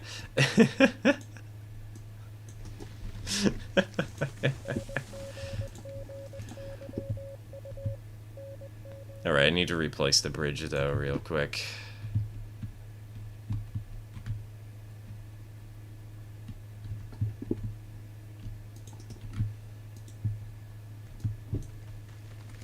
We have finally managed to go all the way from spawn out to here.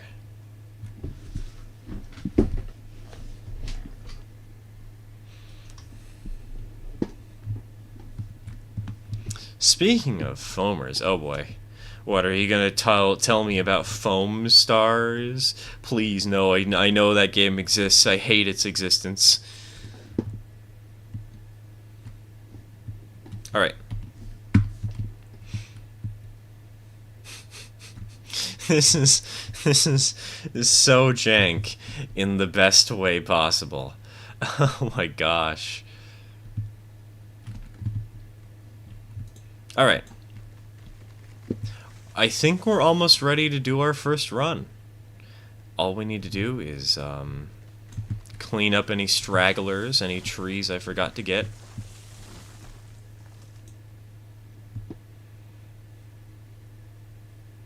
And then we will finally run the 440.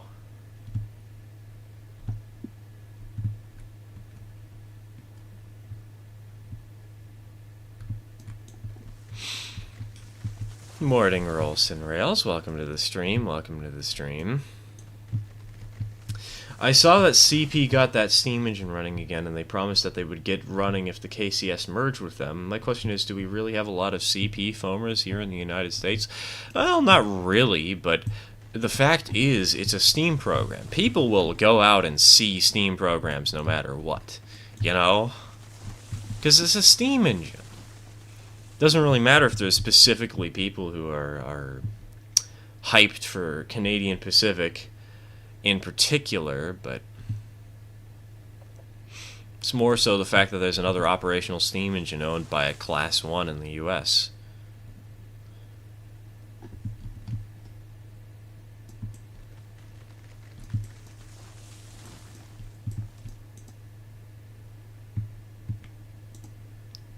Can this tree please cut down? Thank you. Took long enough.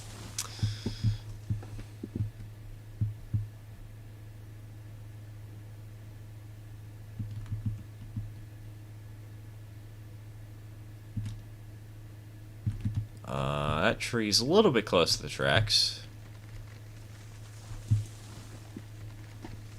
Also, we are very... Oh my god, we have... I thought we were going to be a level 3. We are at level 4 already, and I know that I cheated in some XP, and I had some that I should have killed for, like, before I started the stream or whatever, but... We've cut down so many trees that I don't think it matters very much. We would have been at... Like, we would have barely been below level 4 at this point. Jeez Louise.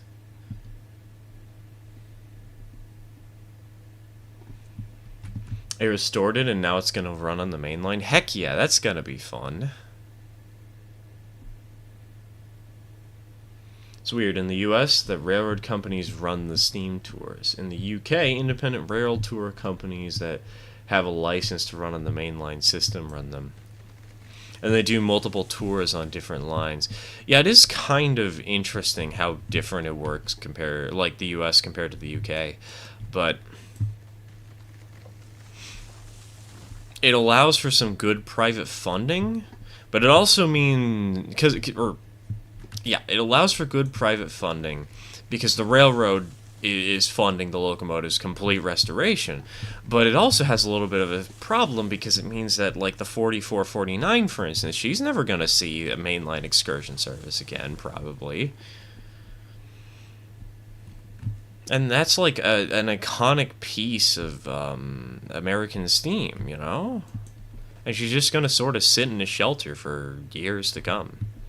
Though, side note, they have actually got the turntable up and running over at the Oregon Rail Heritage Foundation. So that's awesome.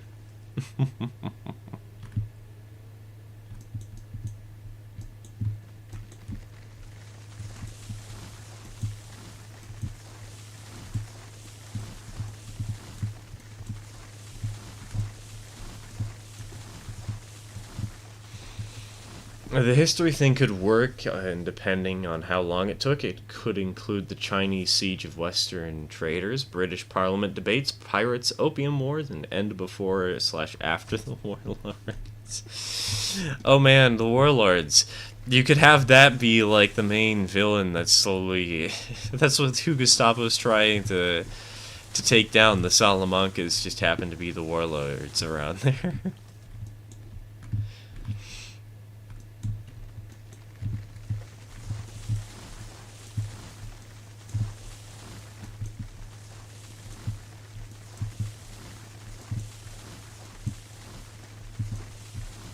Alright. Alright.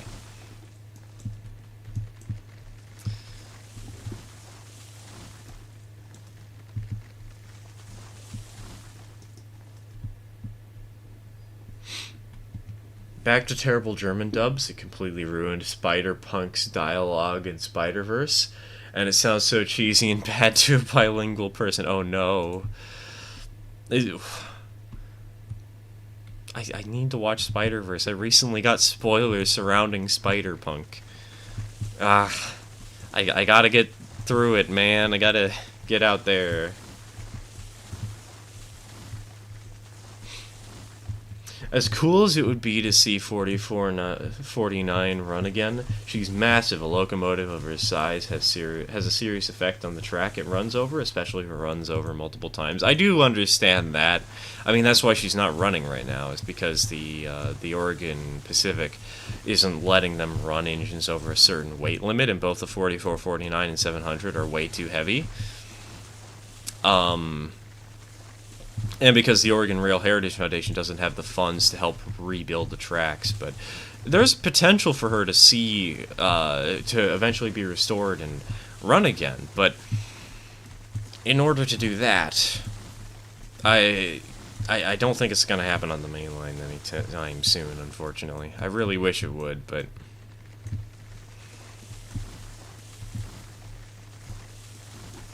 That scene where Gustavo Fring gets taken out can be replaced by a Chinese tea den where the basement is loaded with gunpowder. Also, if it's the last Warlords, it could see World War II. Yikes. I mean, you could totally fit World War II into the end of the story. Like, just the beginning of it.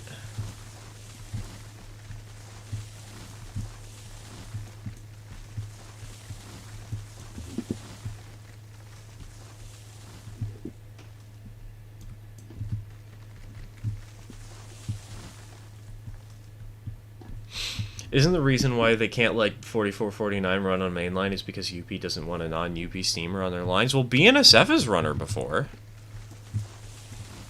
They did a Steam excursion in like 2001, I think. And UP has run her before too. Because the Southern Pacific is a heritage line for the Union Pacific. And what they did was they had her race the 44 or the 844, and they had a double header at one point. So I'm not entirely sure why they haven't done a mainline excursion run with her in a while, but makes me kind of sad.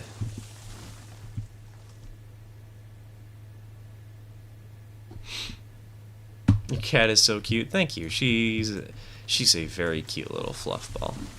Speaking of which,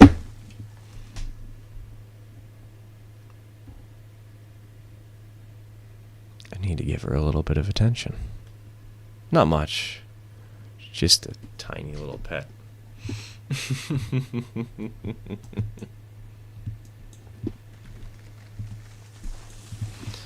Alright, chat. I think...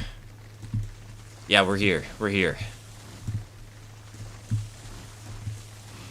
And I think at this rate I might have to get a Eureka soon. Not a Eureka, sorry, a Glenbrook soon. Just so that I can do double headers and use both the power of the Eureka and the Glenbrook at the same time. But then that engine's actually going to be super huge. I'm not sure that's worth it.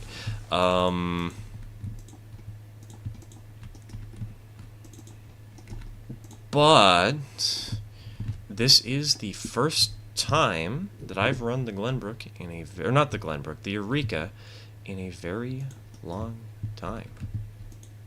I'm kind of excited.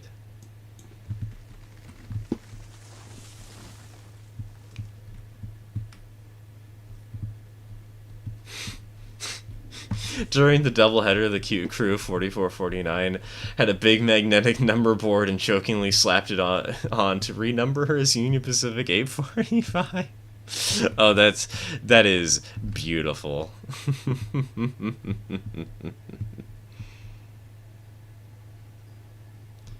Alright, so the tracks go over here. There's that tree to deal with. And they come over here.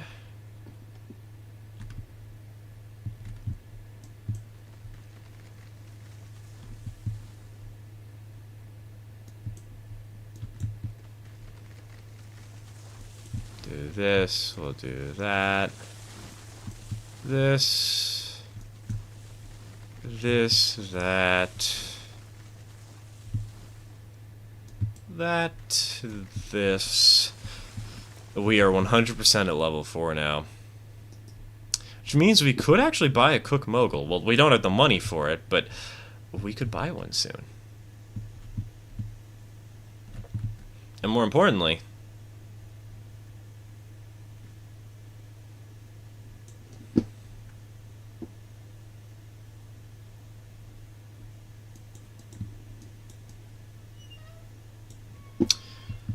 it's time to run our first freight on this world.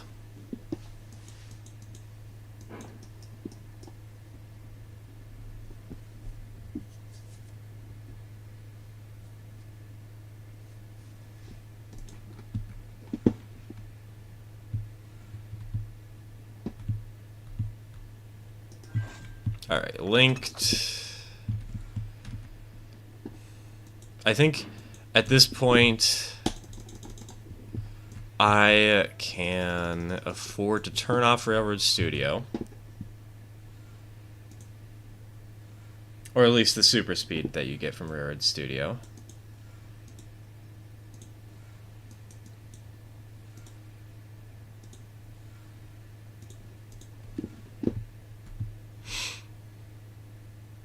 And I think I want to get more flat cars. Either that or I want to get skeletons. Because I want to be able to do more than just one car of logs at a time, because it is a pretty massive distance to roll, you know?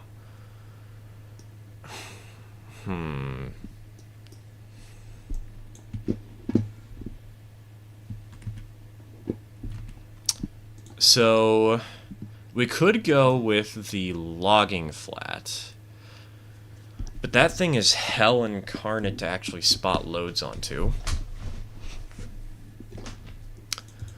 We could go for the skeleton, but that thing only takes logs. We could go for the regular flat car, but that thing is the most expensive of them all.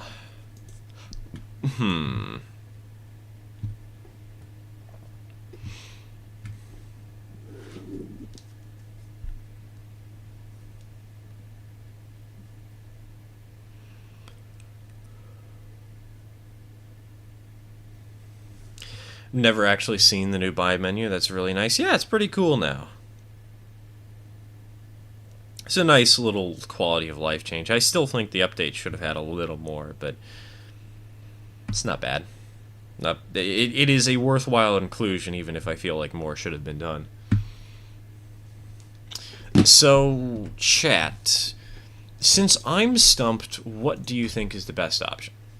Should we go for the Greg flats, which we can have a ton of? They're super lightweight, but they're insanely hard to spot.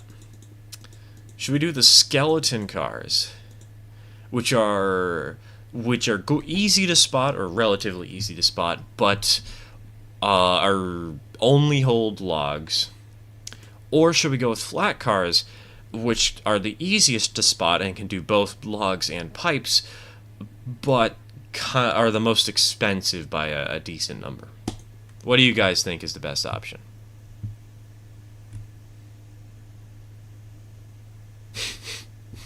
We already have 3 different answers to this question. We've got the HH Greg, we've got the skeleton car, we've got the regular flat.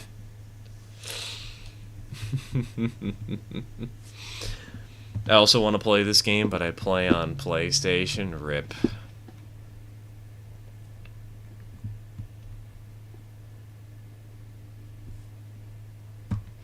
Greg wagons can be loaded 2 at a time, I've seen. Regular, you'll need pipes anyway at some point. Yeah, but the Greg flats also do pipes. And we've already got this flat car right here. The regular flat car. We could go for a mixture, and this way, since we have the regular flat car, we'll be able to do pipes in the future, you know? Also, actually, you know what? You know what, chat? Should I play an Are You OK playthrough?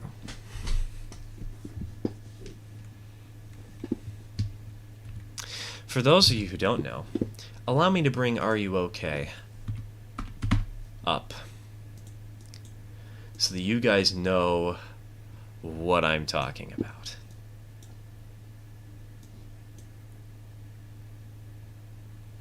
Allow me to quickly demonstrate to you all what the heck this monstrosity is. I want Le Cringe. Hello, please. I would like this one. Bam. Shrink it down a little bit. Are You OK is a set of custom rules I have. I guess I would need to worry about stricter sheriffs. That's going to be a bit of a nightmare. But the reason that it's a real nightmare is because of nickel and damped. You can only spend $10,000 across all players, and equipment on the map to begin with counts towards that total unless I delete it before I use it.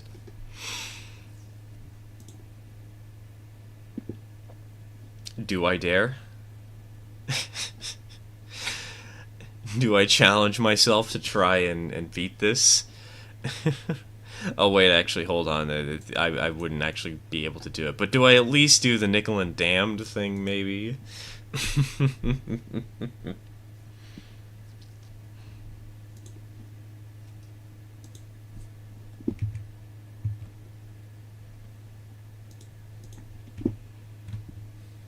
I think... Most of chat seems to think that I should either do regular flat or skeletons. Very few people think I should do the steak or the sugarcane flat. do one of each. I mean, that's an option. That does work.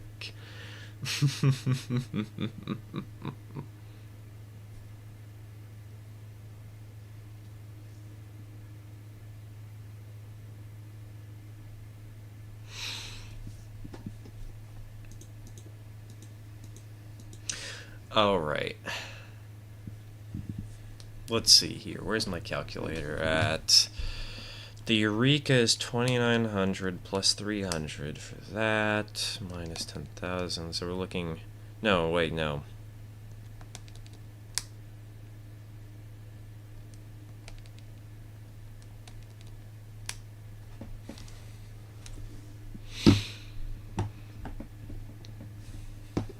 I think I'm just gonna stick for now with a regular flat. Actually, no, I'm going... First, we need to buy the caboose or way car. Could go with this way car. We could go with this caboose.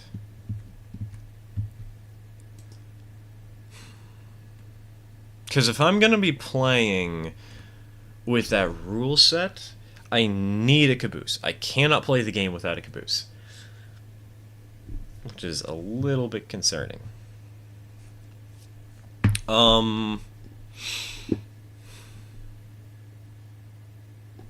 Did they just put the locomotive shop in a big shed? Yes, yes they did. I guess if anything, what I could do to save money, I could go for the Greg sugarcane flats. Delete this car and then just buy 3 sugarcane flats, and presto, we've saved a little bit of cash.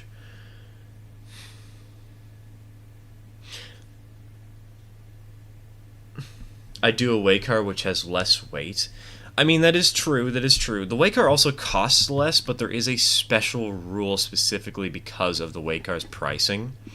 Where the caboose, despite weighing more and costing more, is only counted for the same price as 450, or as the way car.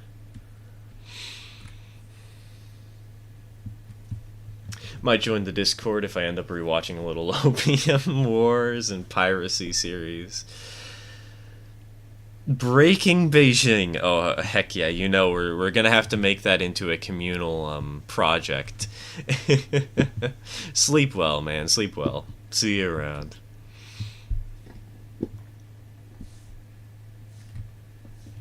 Okay. So...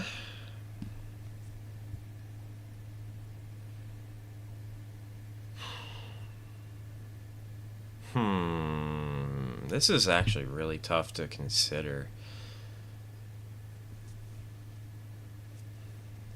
You know what? You know what? Just for the sake of my sanity, for the sake... No,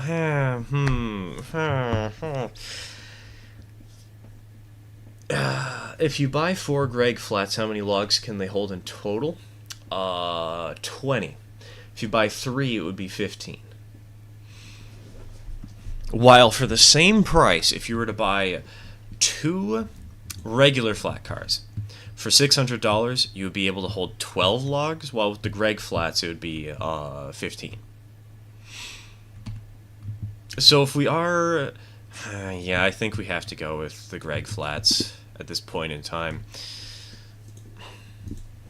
Which is going to be, at least it's only for logs, you know. But, I'm not going to do the money cheat. I consider it a cheat under the circumstances.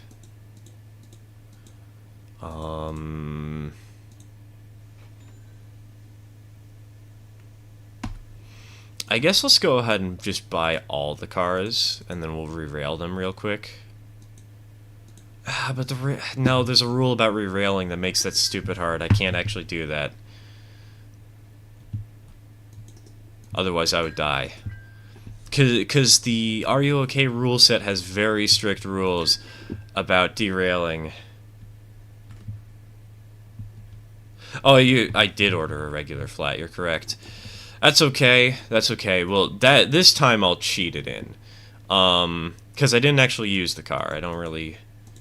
It's not the end of the world. Just a minor slip-up.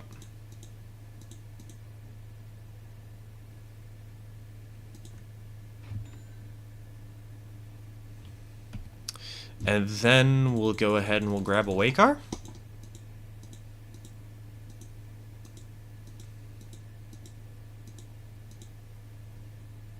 For the way car, I think we'll do paint job number 3, because I like this one.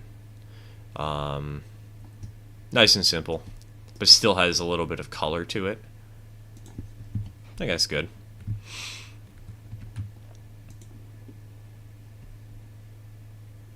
I'm gonna ignore the re-railing rule since everything's already in the spawn yard, and like it's just the first run. I don't really care.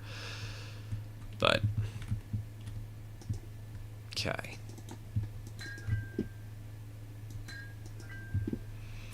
Now, one other thing we could do before we leave town is get more equipment. Because we've still got money left.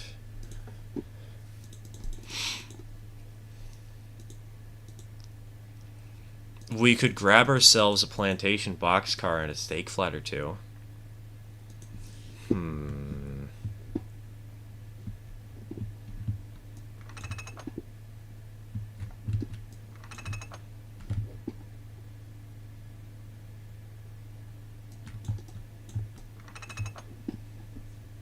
Alright. I think we... Yeah, no, we don't have a handbrake on there. Let's go ahead and back it up and get our first run of the day going, baby.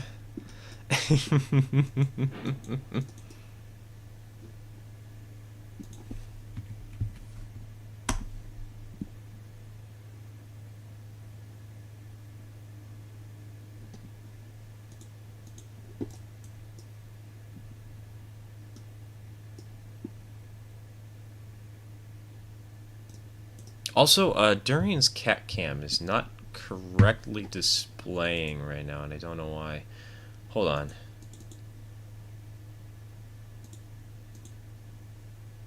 There you go. Perfect.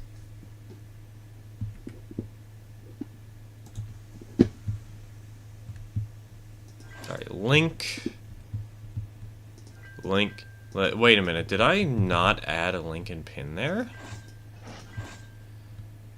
Okay, well, apparently I didn't add a link and pin there. I guess we gotta pull that forward slightly.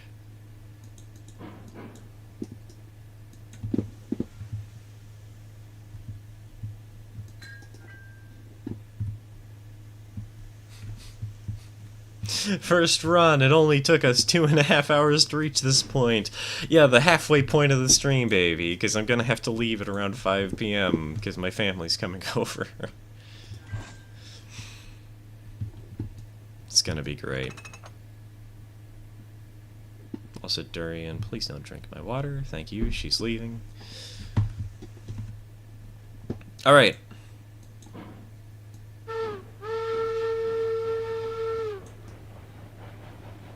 Let's go, baby.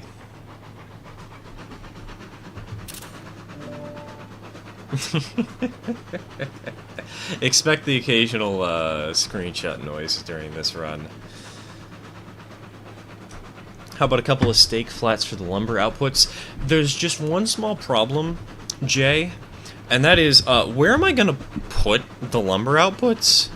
Am I gonna build all the way to the iron mine today? Am I gonna go to the... where else would there be? Because the freight depot's up here. Ironworks is here.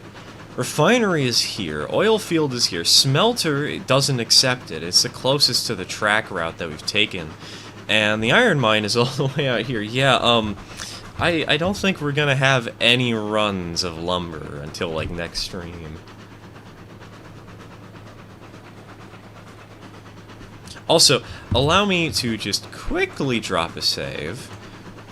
We'll call this, hardcore save 1, just for simplicity's sake, because I don't have a railroad name yet.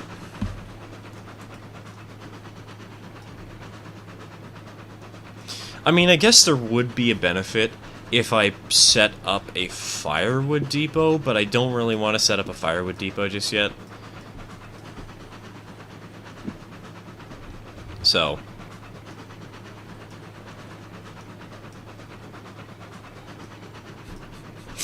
God, it's so slow in the best way possible, man.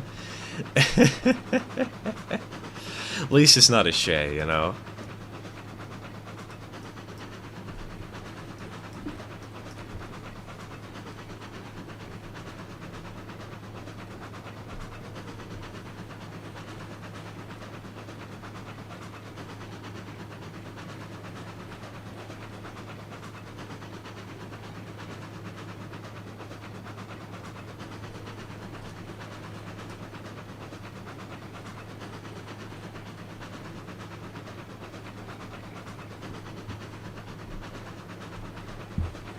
Well, as we're sitting around, how's everybody doing today? How y'all feeling tonight?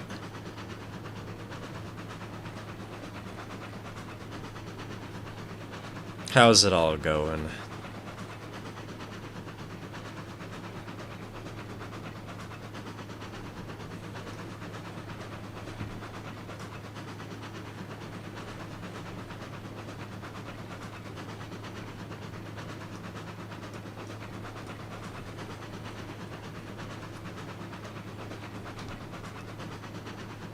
I'm feeling good, going good, hungry.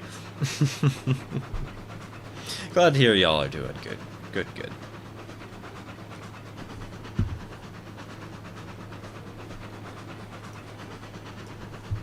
You know how it's going with me, sir, if you saw my rant in Discord. I did see you were ranting about something, I didn't really read it all, but... that's mostly because I was focused on the map, you know.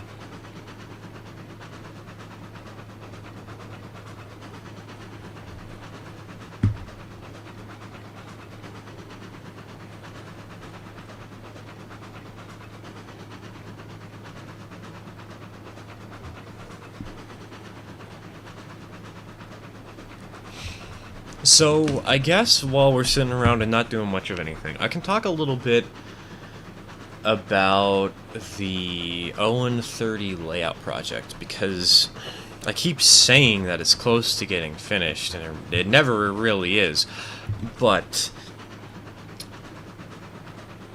we need 3 things. Well, 4 things, but we've ordered the 4th. Well, 5, okay. 5 things, but we've ordered the 4th. And the 5th. So, we are waiting on lights to do good lighting while we're painting and while we're removing decals and whatnot. And we've ordered,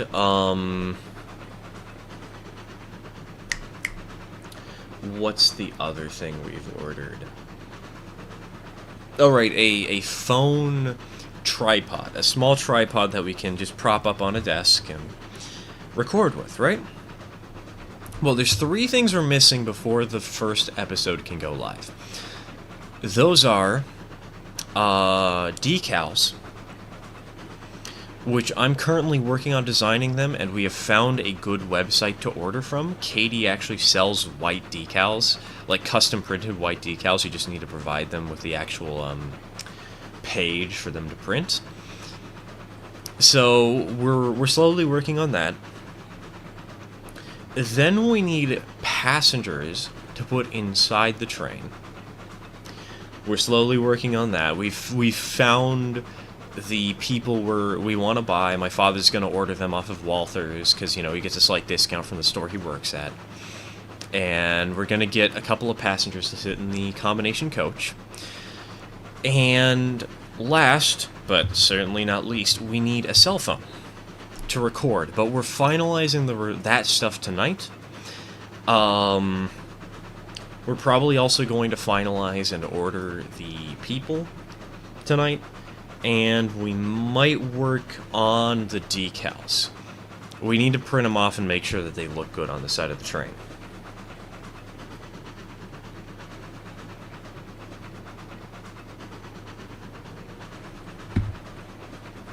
So progress is coming along nicely. Slowly, but nicely.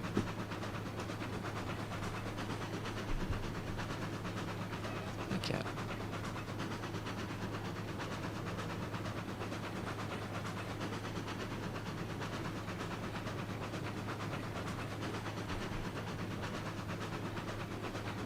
I swear, Durian had better not sit on my keyboard.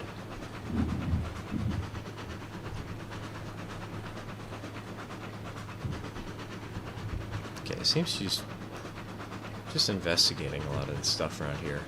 I currently have a cat butt in my face.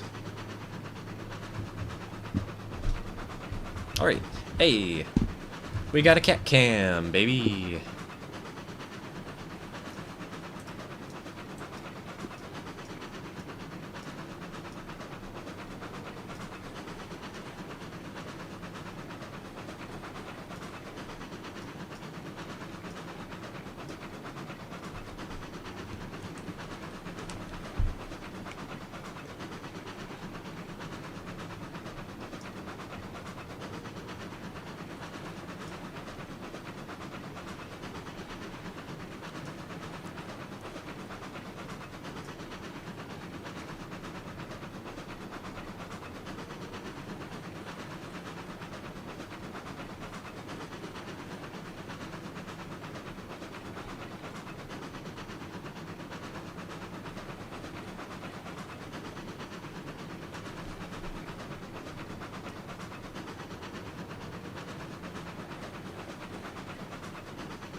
This engine really isn't struggling up this grade. It's a 4%, but she's doing pretty well for herself.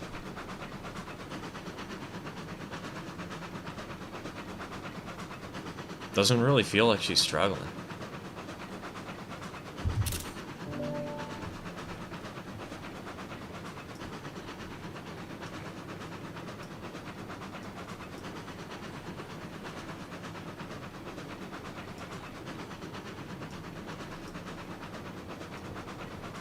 Also, we gotta be getting close to the turnaround point pretty soon, right?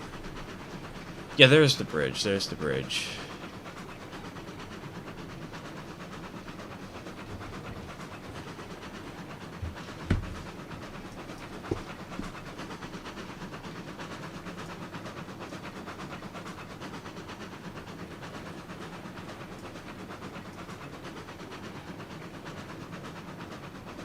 Eureka's beautiful, but unrealistically slow. Yeah, it really needs a speed buff.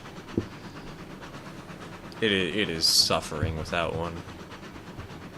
Also, Dak, I'll read that in full when you're done.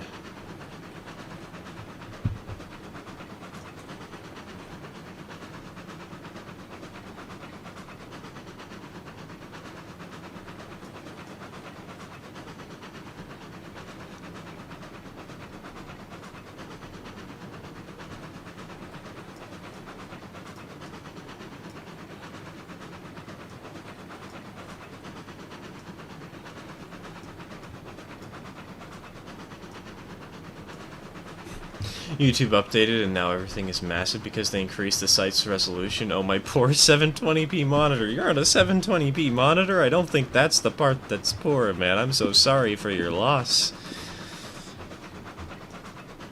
Oh, heck yeah, bridge. Bridge.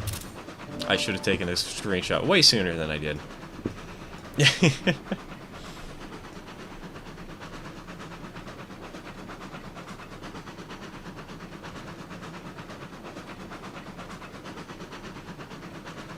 Alright, we're pulling into town, folks.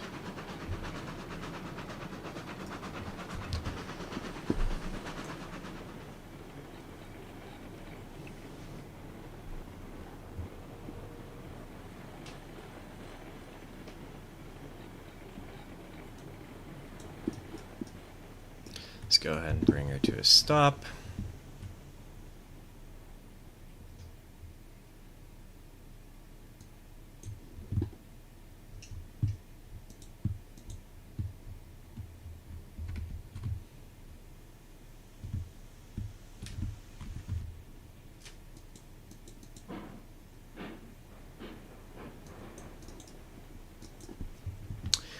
So yesterday I had a semi roll in, and apparently the transmission didn't go to neutral when sitting still. So when the guy parked the semi, it was stuck in first gear. So when I went to meet him, his transmission was on fire. That's no good. So I took out a fire extinguisher and took out the fire. Well, today I got in trouble because I overreacted because they only saw the smoke and didn't see any fire. Well, duh, it's underneath. Why? Dude. Does management not know that the best way to avoid an accident is to assume that the worst thing is always happening? Well, not always, but in a majority of scenarios when things seem a little off? Like, even if you didn't see the smoke, I think it's rational to get a fire extinguisher. Or, it's not the smoke, didn't see the fire, it's rational to get the extinguisher. So Xerox was upset that I wasted a $300 fire extinguisher on a non-Xerox property. Oof.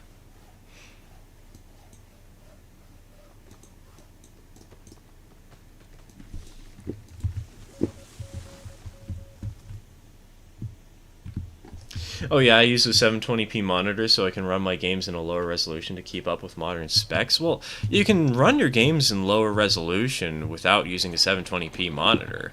You can just force the game to be in a certain resolution, and like, if I wanted to, I could be in 720p right now and my game would run smoother. But also this hook is not happy with me today. Any ideas of a railroad name for this particular save? Not yet. It's sort of in early enough stages that I don't know, but...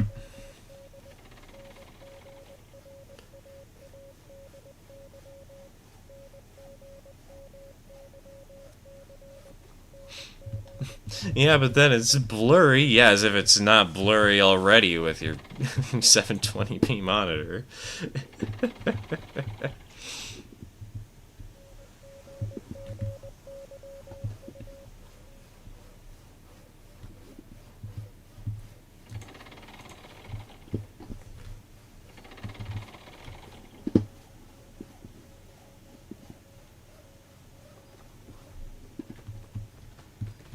Told me I should have called the fire department, I guess. Hope the truck doesn't explode. Honestly, this sounds like something you might want to bring up with somebody who can intervene. Like, I don't know what courtrooms would have jurisdiction or if HR could say something on the matter, but I feel like that's something they shouldn't be saying under the circumstances. Wait, hold on. What do you mean it loaded that car instead? What?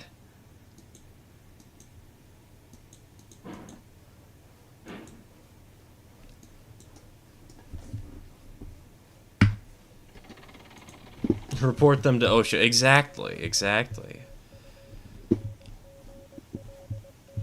Like, yes, let me just go blow up a truck and call the fire department and hope that they don't have the truck blow up.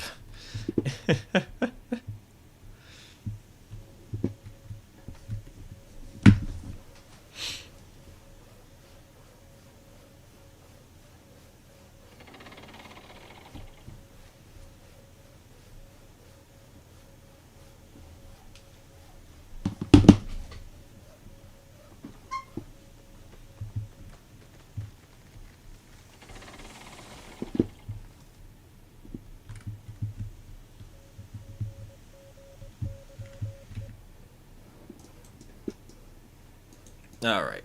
Polar forward.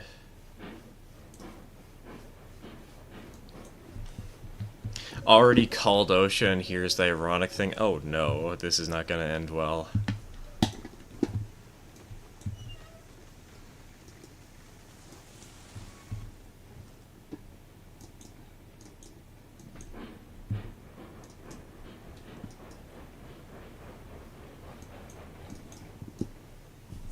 Okay, this is honestly a really beautiful scene, though. And this, like, this scene in-game.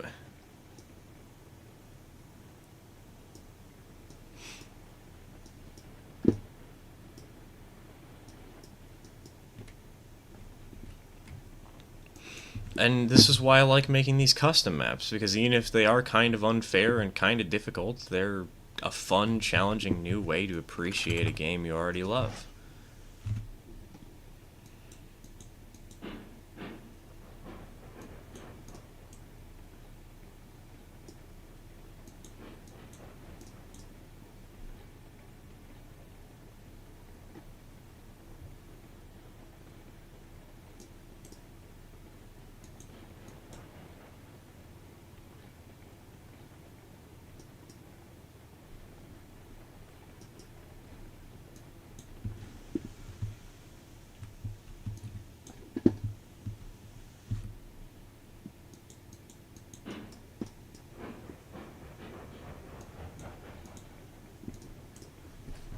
Honestly, I feel like you could have a porter up here to do shunting, allowing the train to turn around, etc. Well, the problem is, first of all, this might just be a purely single-player world. Second of all, I'm playing with those rules that specifically say, hey, I can't spend a ton of money, and a porter is a lot of money. $2,000, $1,900, that stacks up really, really quickly. And while I know I probably have the cash for a second loco, because I know or like I have the ability to buy a second loco eventually, because I can just buy the sugarcane cars at worst case scenario, you know, like the box car, especially the hoppers. That'll save me a ton of money and open up the opportunity to buy a second loco. I think what would be, what the heck? I thought they said they fixed turntables in this update. But apparently,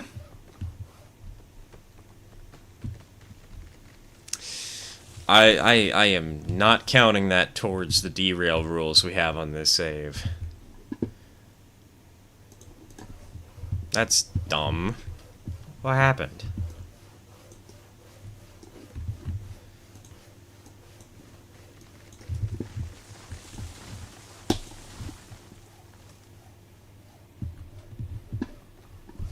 Are you still doing the car number limit? No, it's not a car number limit. It is a monetary limit across all pieces of equipment. So this Eureka here is $2,900 out of a total maximum of $10,000 that I can ever spend.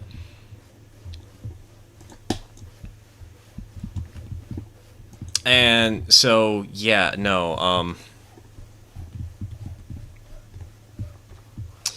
if I were to buy a porter, that's another $2,000 out of the $10,000, and that money goes away very quickly when you buy even a single locomotive.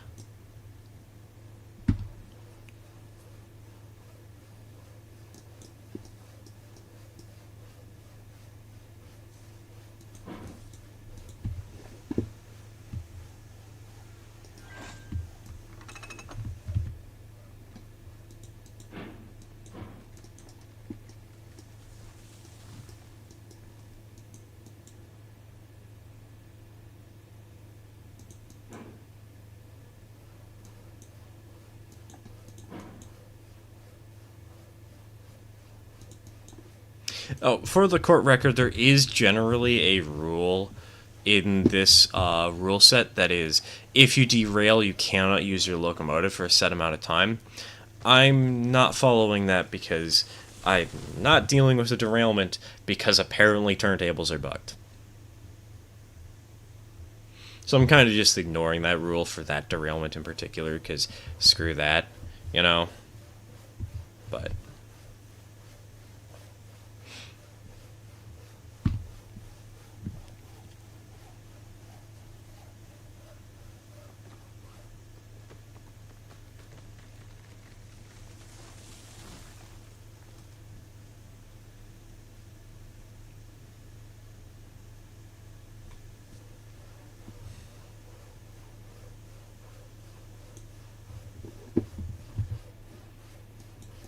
Alright, back her up, back her up.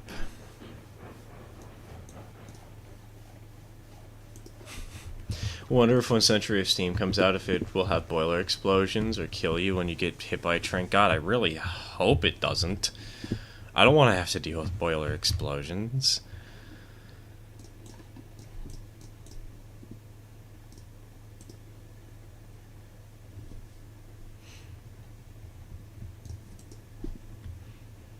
Rather just... I honestly kind of like the simplistic dieselification of the steam engines in this game, but... Alright. Now that that's done, we need to get the caboose on the other end of the train. And once we've done that, we are ready to highball out of town. And by highball, I mean sweat to high heavens as we descend this hill and hope we don't derail.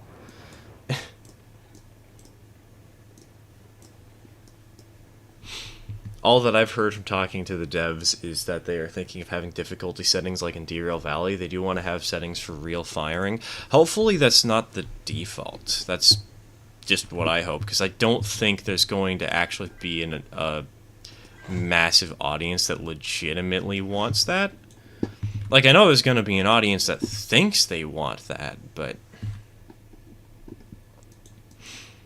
And I know there's also going to be an audience that definitely does, but...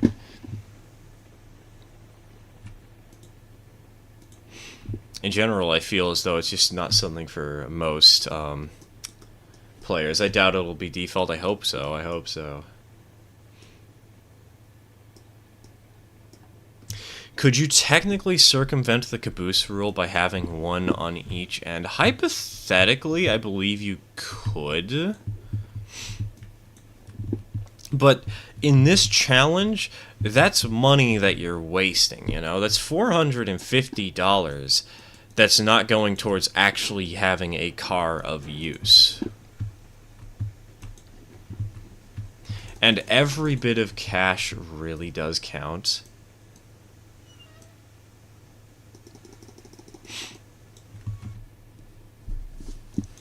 It's why we're going with the plantation cars. Like, they suck, but because we have that price cap, we really need to get all the money we can.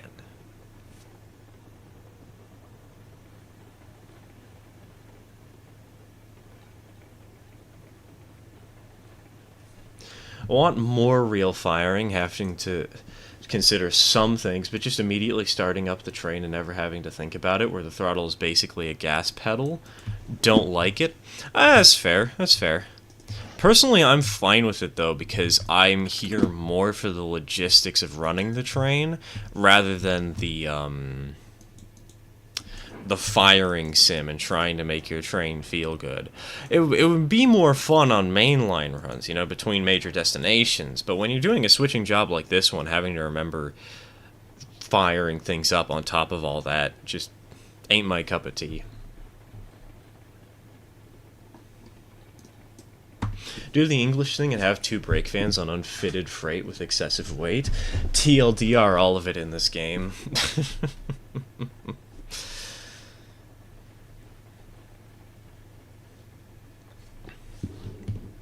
You winter rant intensifies.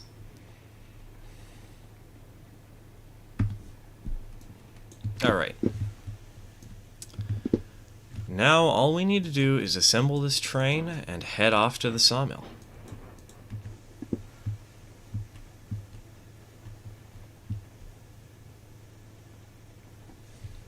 I think the thing I'm more for in these games is, like Heise has said in the Patron Whistle video, is the romance of driving Steam.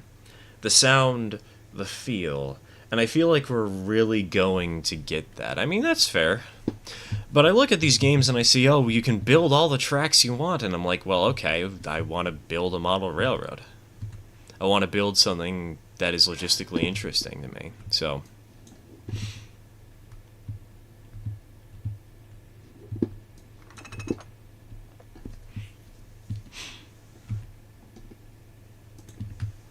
I do like the idea of a romanticized Steam operation. It's just the too realistic is not my cup of tea.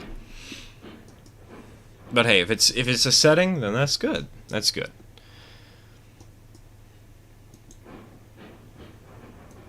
Still not all that hyped for Century of Steam so far, though. I really haven't seen anything worth being hyped over other than just some glamour shots.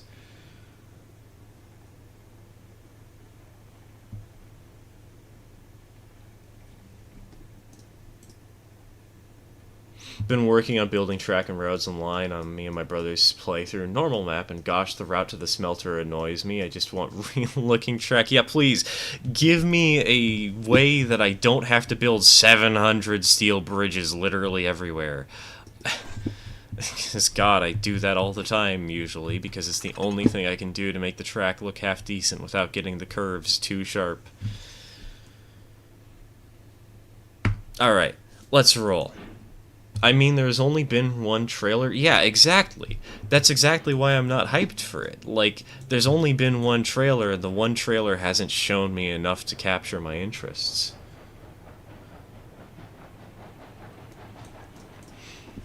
Like, they've shown interesting ideas, but they haven't actually shown how those ideas look in the game, or, like, work with the game and the functionality of it yet.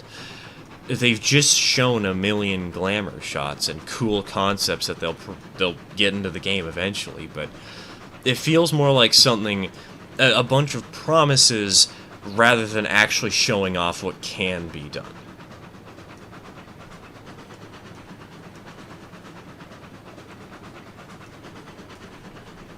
Am I interested in it, and am I going to give it a shot when it comes out and hope that it's good? Absolutely. I'm rooting for its success. I'm just not, like, overly hyped at this point in time, you know?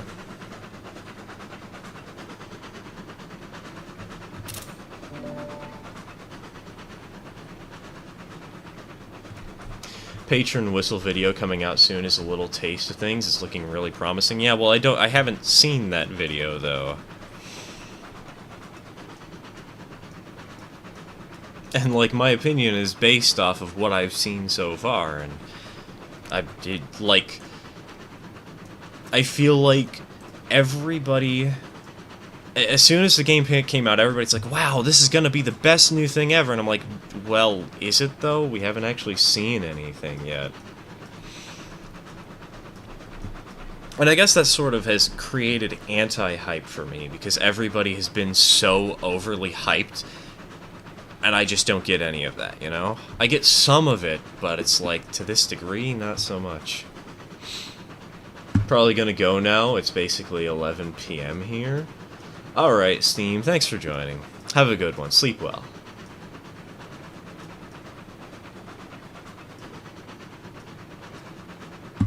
Y'all will get to see it, lol. I think that is kind of standard to have patron content releasing early and stuff. Well, yeah, it's standard to do that, but the fact is, we haven't seen it.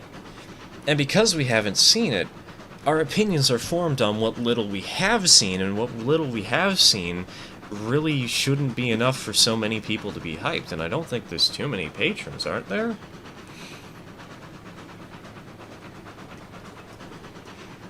Because you can say, oh, it's looking good, but we don't know if that's true.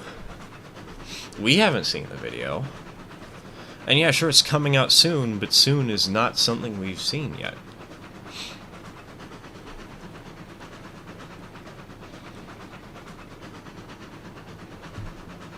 I'm neutral on COS. On one hand, I want to be excited for it because the trailer showed some fairly cool features like terrain modification and polling. On the other, we haven't seen anything in terms of how locomotives will operate. Sorry, brain.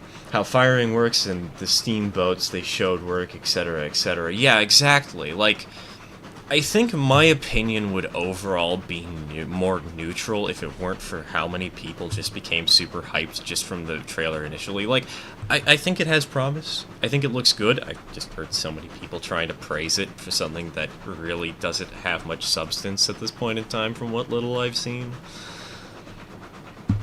So, being a bit unfair, I also am in a private channel on the COS Discord because I made custom emojis. Yeah, that might help a little bit.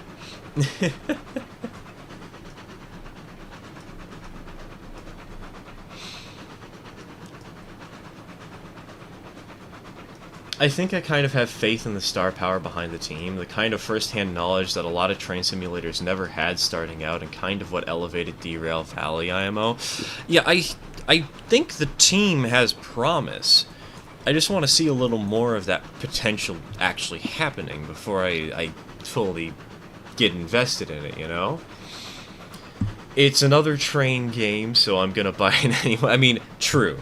Very true. And I know I'm gonna do the same, even if I'm not hyped at this point in time.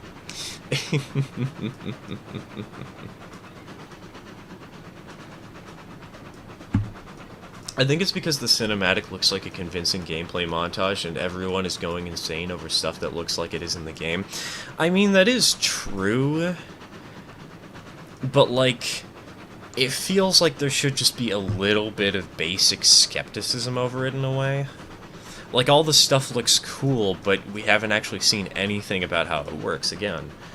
So,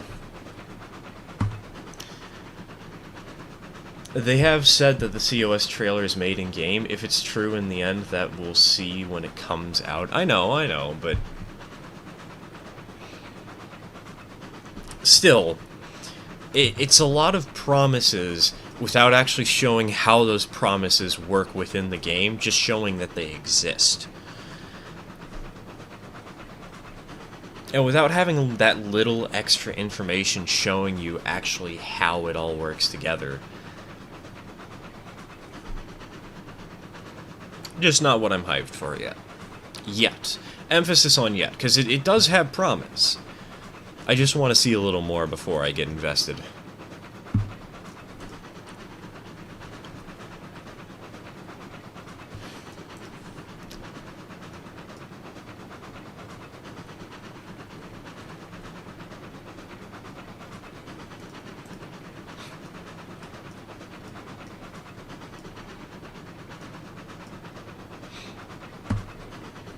I've talked to Heist, he's like us all, he wants to play all the train games.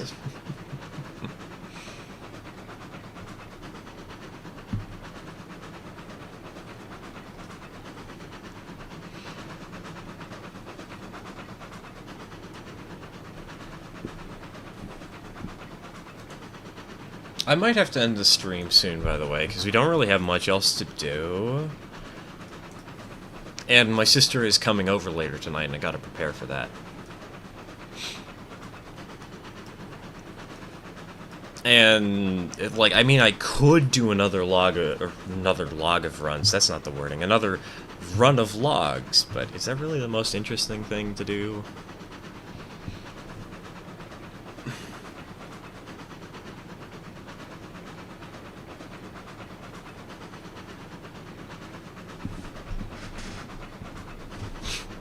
While I am a bit reserved on my optimism for COS, I did see a reaction video where a guy literally lost his mind over 5 chimes and polling.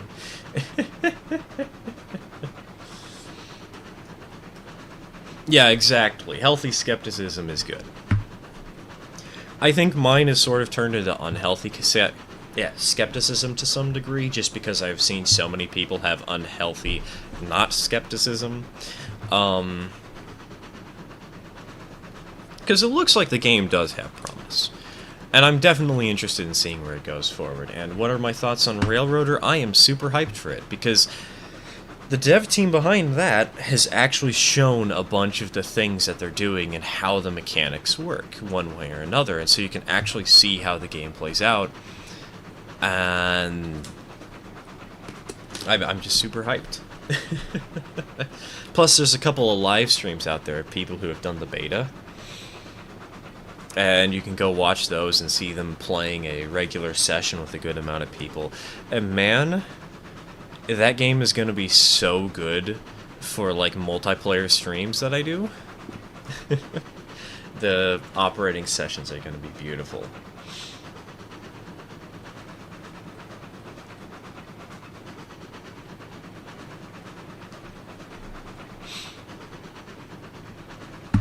The one thing I find funny about the high situation is that everyone is screaming, "Oh, he's spiteful, he got fired from Railroads Online!" He wasn't fired, he explicitly said that he left by his decision.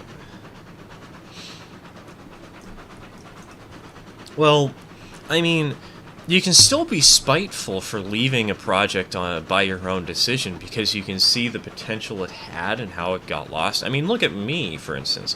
I used to work on Railroute. I hate that game now. I left on my own accord. I quit. And I accidentally disabled the cat cam, my bad. But, like, I'm salty about it. I'm upset with the results of how the game's turned out so far. But I did quit on my own accord. I wasn't fired.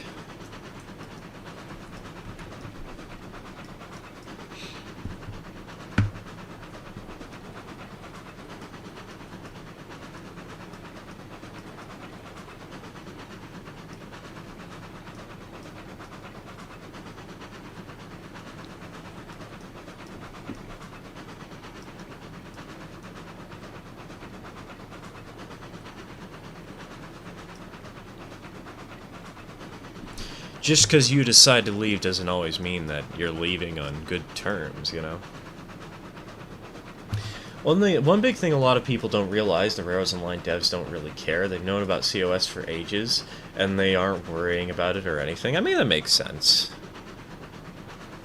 And Railroads Online is still good fun. Did you have a good birthday? It was kind of lukewarm. Things were fine. Didn't get any presents somehow. That was kind of disappointing, but we're getting some presents. We're working through late birthday presents right now. I'm going to be getting a new cell phone, which we'll be using to record the ON30 episode, which we're starting to finalize and get started. We really need that cell phone before we can do anything, though. Pizza Tower was an absolute blast.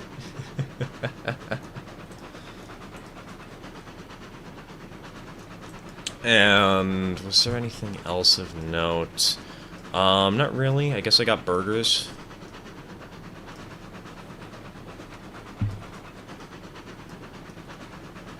Railroad Online has had an extremely rocky road for development, from death threats to a dev for being LGBTQ, to a dev breaking NDA for the sole purpose of publicly humiliating another dev. Yeah, that's, very not good. I've avoided learning about what's happened behind the scenes, but what little I have seen is, people have been really rude. Jesus, it's just... I am glad I did not become a dedicated part of the community when that shit was going down.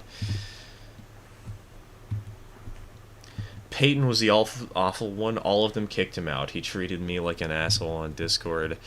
Yeah. It just really sucks when those bad apples are the ones who are put into power. It's not like my experience has been much better, but they're just in like these smaller communities, but ugh. Alright, we have a little bit of a problem here, by the way. I need to turn this train around. I don't actually have a way to do that yet. I need to build it.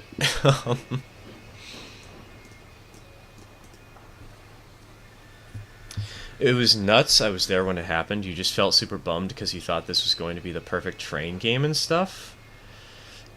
But things are better now. I feel like some trust is restored in the game. I feel like a lot of trust has been restored in this game. Not literally all of it though, because like the people have been very salty and constantly commenting about Kyume, which I personally think is undeserved if you ask me, but it's definitely regained its favor after having fallen from it so far.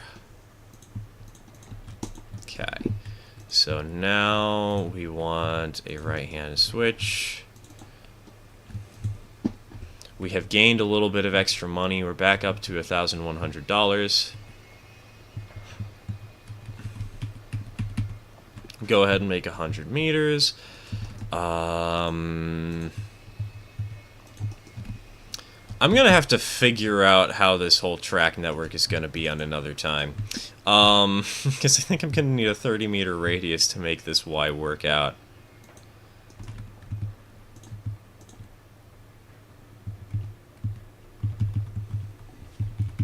Show us where the industries on the are on this map. I'm sure you have already, but I just joined the stream only a few minutes ago. Yeah, I'll do it in a second. Give me a moment. I want to build up this track network first.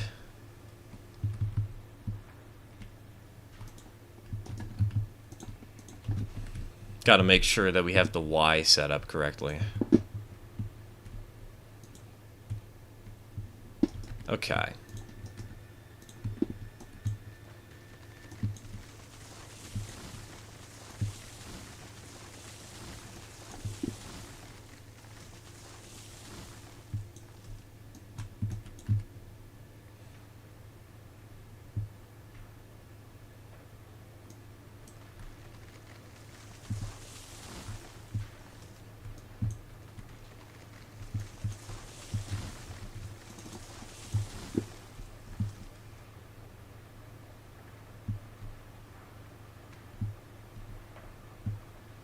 Alright, link.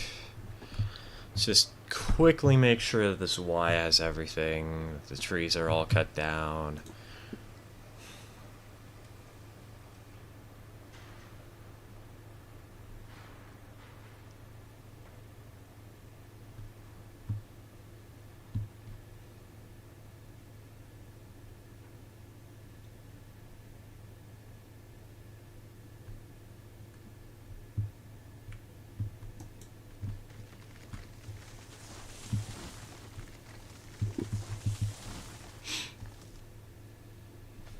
Arrows Online has historic significance because it was, from what I remember, one of the first train games that set out to do what COS and Railroader do now. Well, COS and Railroader aren't out yet, and Railroader doesn't actually have any track laying whatsoever. So,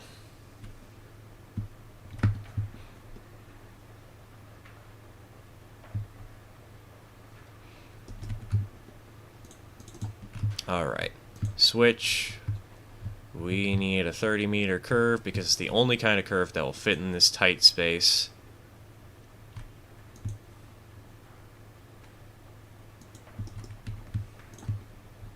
This is going to be sketchy as all get out because I'm gonna have to reverse the train of the darkness, but I didn't put any bumpers on any of these spurs.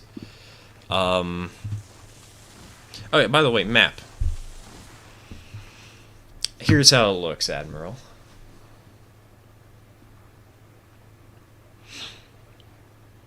It is going to be so much fun.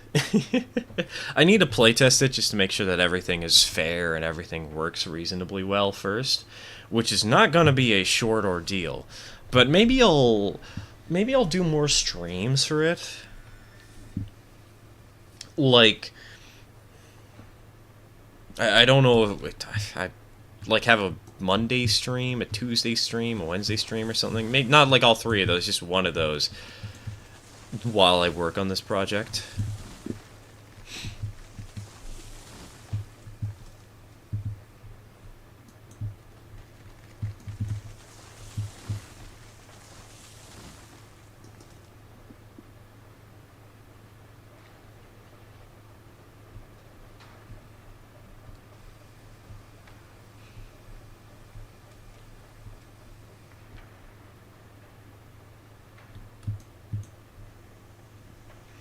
I hate that stupid switch bug. Oy. That is so annoying. Alright.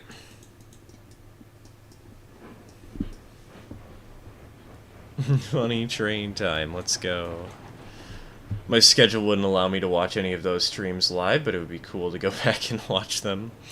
I'm just thinking I might have to do more streams just so I can get this custom app out at a reasonable pace. But the only problem is more streams is more work, and more work is not easy, and I probably wouldn't want to do it for free, so...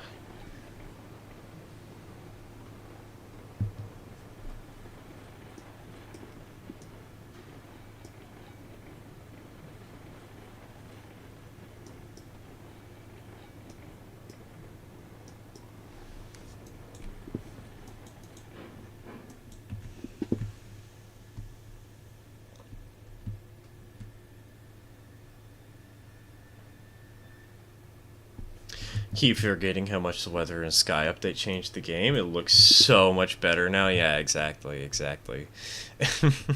It's so pretty. Even if I can't see what I'm doing. But I can always change that if I really want to.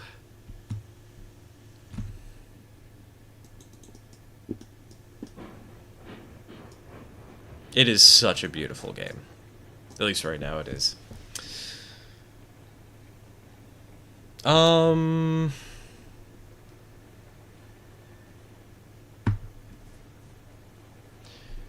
You know what?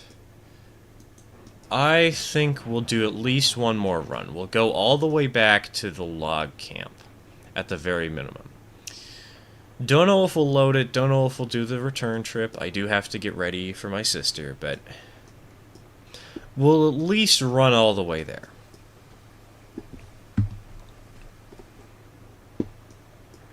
And then we'll figure things out once we get there.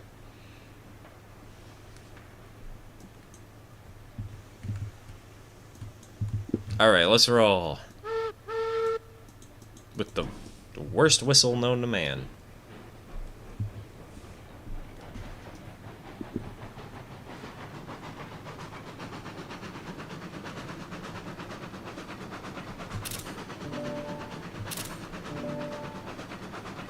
Oh, those are some fun pictures. Let's go, let's go.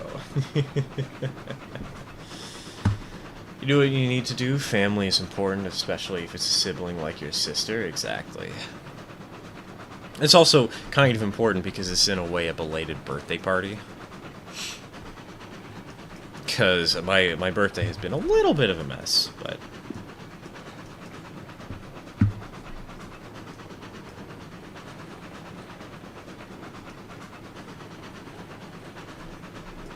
oh man, you know what could be fun? Does anybody know if Railroader is gonna have dedicated servers? I'm seeing your message there, Admiral, and I'm thinking I might have another subscriber bonus that I might open up.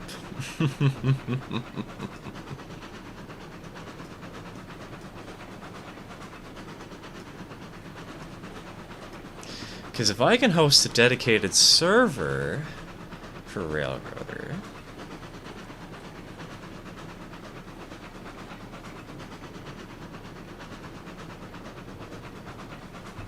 love this game even if its dev history has not been so great. Has been not so great. It's showing activity again with the dev team hiring more people and such. Yeah, I like this game too. I mean, if I hated it, you think I wouldn't come back, you know? I'm stumbling over my words a lot today. That it's a fun game. I do think some things need to be overhauled if it wants to keep longevity, but...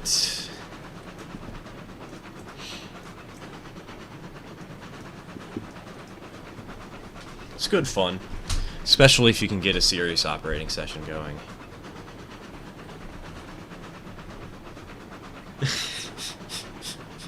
To be honest, Railroader kind of intimidates me because the operations are much more realistic. Yes, I know I'm contradictory in what realism I want. Are they, though? Like... I guess the operations are more realistic in the sense that you get the industry stuff, but I don't think you technically need a caboose on your train, do you? You only need to operate, like, rules of the railroad as realistically as you want, from what I can tell.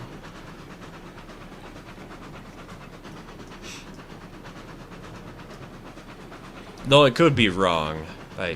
Maybe they have something where, like, you actually do need a caboose at the end of your train for braking power or something. But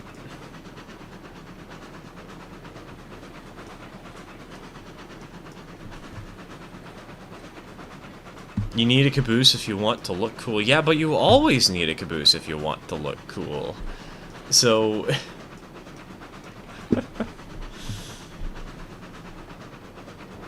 I've asked the devs about dedicated service, and they said not right now. Okay, okay.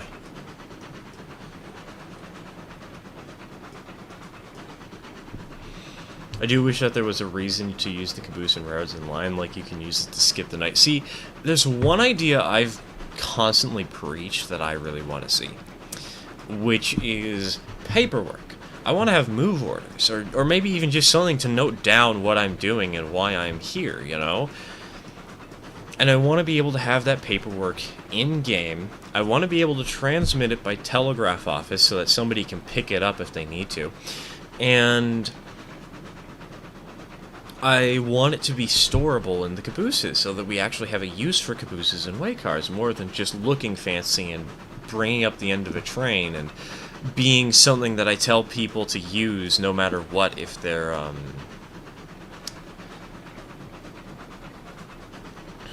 God, my brain just stalled out. Why did my brain stall out? Why is it doing this? Something more to use than just, hey, we're using Stir's rule sets today, and they say you need a caboose. You know?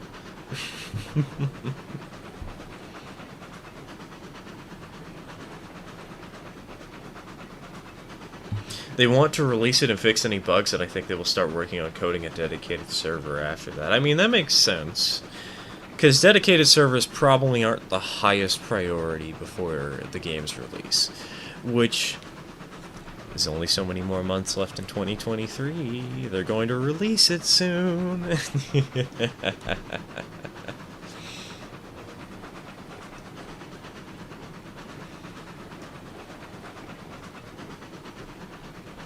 How far along the route are we? Man, it is really weird having things so far apart like this, just on flat ground, and then suddenly you get the worst hill in your life. Imagine a bulletin board at the freight depot, timetables, proper move orders, telegraph messages, all that would be great because you could tack it on the bulletin board. Exactly! Exactly, and it'd be a clunky way for people to communicate in-game, but it would be a way in-game for people to communicate. And you know how we do operating sessions every Saturday where I tell people how to play and or like what trains to take, where to take them to, and just going to just sort of have that sort of operating session where I'm leading the way as a dispatcher. Having the move orders actually in game would make life so much easier, because we've had some people screw up their move orders multiple times because they don't actually do a checklist or anything. Operating sessions on Sunday. Oh yeah, Sunday, not Saturday. Look, my brain is mush right now. I'm very much, for some reason, stumbling over my thoughts. But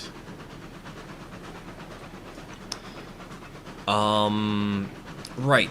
For instance, on the last stream we did, Clyde messed up 3 times in quick succession because he didn't actually fully read what I'd ordered him to do. And I feel like if we actually had an in-game system for supplying move orders, I wouldn't have run into that. Because he would have actually had a full-on checklist to read and check off one by one. Clyde moment. uh, I don't know why he forgot to do 3 things. Because what happened was, I gave him 3 switching jobs. He did one of them, and then completely ignored the other 2. And these aren't like big switching jobs. They're all individually small ones to create a big job. So he did the first job, forgot about the other 2, and then proceeded to take a train out of the place that he was at without checking if that was the train I had actually assigned him after he had asked me for a new train, thinking that he had done all the jobs that he was supposed to prior. It was a mess. Especially because he almost took the oil train away from the oil refinery, even though it was still loaded, and there was cordwood that was bound for a smelter on that train. Yeah, it was kinda... oof. Kinda oof.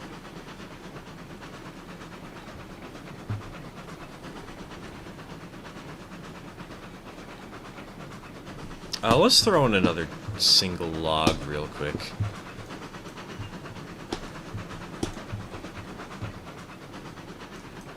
I think I didn't close the firebox door for some reason. There we go. There we go.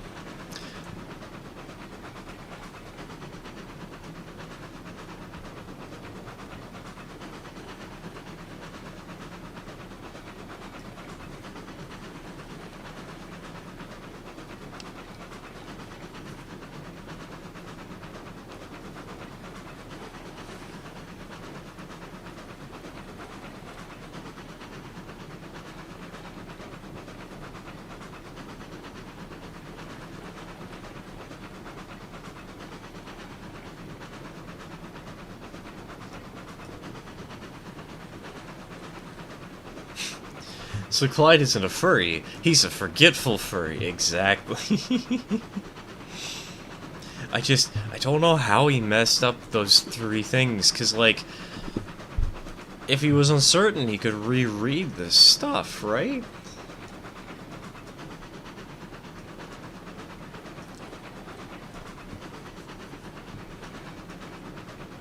Anyways, but having those sorts of move orders would be perfect for larger operating sessions like the ones I facilitate on my live streams, where you get like 5 people on and they're all doing their own trains, trying to progress, and you've got one dispatcher telling everybody to do things a certain way. I will 100% play this map when it comes out. Well, it's more a question of if it comes out at this rate, because this is an experiment. I'm still learning if I like, how I want to make this thing work.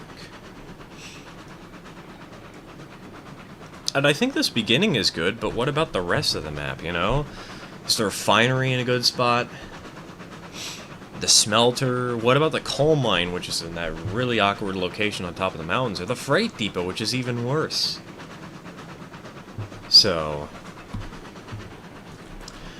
if Heist and another dev showed off that tunnels were possible in the UE4 in a dev blog, why hasn't it been added yet? Well, 2 things to consider. One, I think tunnels in this game in particular, the game was not designed for tunnels. And it would need a complete overhaul in order to realistically work. 2, the version wasn't from an official developer, it was from somebody who was just pointing out that, hey, it is hypothetically possible, and if the devs are willing to look into it, they'll do it. It can totally be done, but it wasn't actually an official build of the game.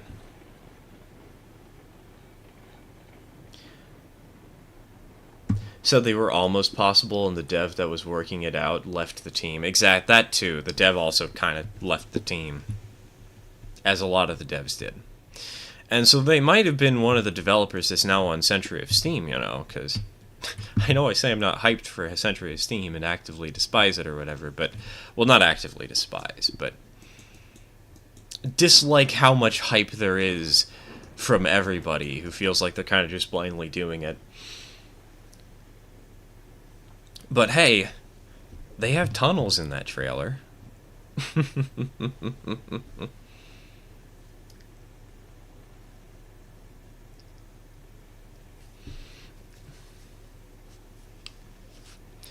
Narrow gauge also didn't have many tunnels. That is true. The narrow gauge was classically known for being cheap, and tunnels are very much not cheap.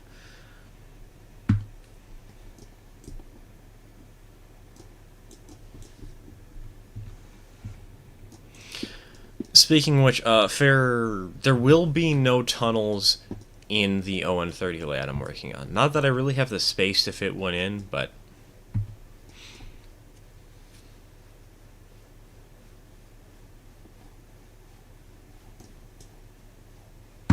something I'm wondering is that you're making custom apps as Railroads Online Extended. Is there much modding other than this going on in Railroads Online? I recall seeing someone replace a stock car with a passenger coach. Not that I'm aware of, personally. I haven't seen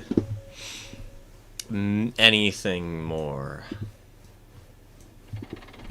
I agree that the hype is blind. I am more cautiously optimistic than anything. I want the game to be great, but people need to learn to lower their expectations and increase their serenity. Exactly. Because I think the game is going to be good, and I want to see it flourish, but at this point in time, it's like, is it really that high? Well, I guess not this point in time anymore, because the hype has really slowly died down from what I've seen, aside from people who are in their own Discord. But when it first came out, it's like, it's one video, guys.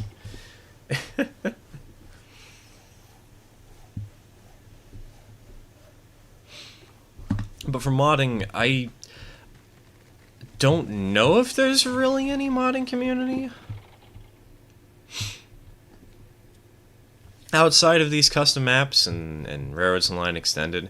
Speaking of Extended, apparently there is a tool that allows you to code in your own plugin for Extended, and I'm kind of thinking about doing that eventually. Not sure what the extension would be for, but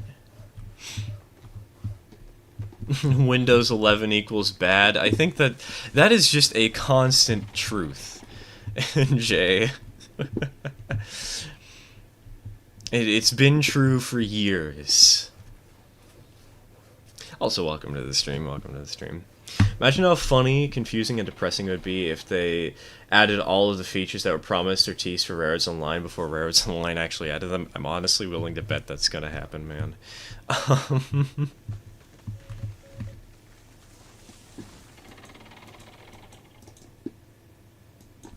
don't think it's fun to expect disappointment. Yeah, well, don't expect disappointment, but just, yeah, exactly. Rein in excessive hype. Being excited and interested is warranted.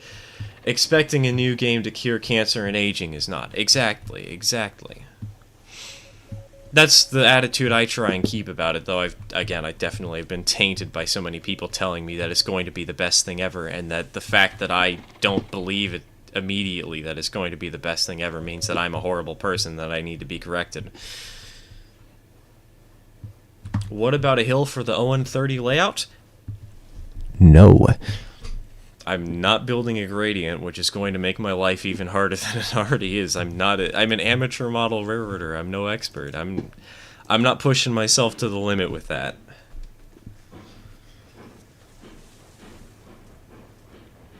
We're just gonna have a small cut, and that's it.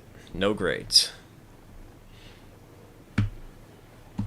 Hype people in any situation are a bit hard to deal with. Well, exactly, exactly. The only problem is that there were so many of them for like a week or two. There were some people who were actually very civil and very understanding of my current view of it, but a lot of people who are just like, you're dumb. Why are you not hyped for this game? You should have been 5 hours ago.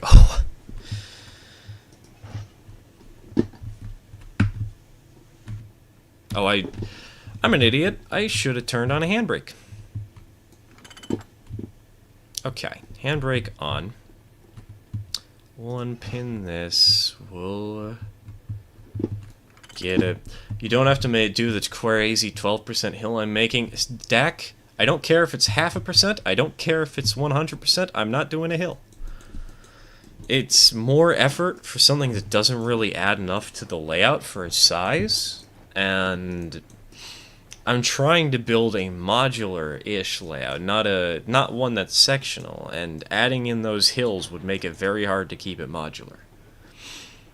And really, I'm designing based off of the Pacific Northwest, where railroads would just or like, not necessarily the Pacific Northwest as a whole, but specifically the Willamette River and rivers that pop off of it. And railroads along that region usually just followed the river, you know, and the river is pretty flat. So I think the issue was a lot of people had the attitude of, yes, we're getting back at Kyumei, and it isn't that, and no one involved sees it that way. Well, exactly. God, so many people just, yeah.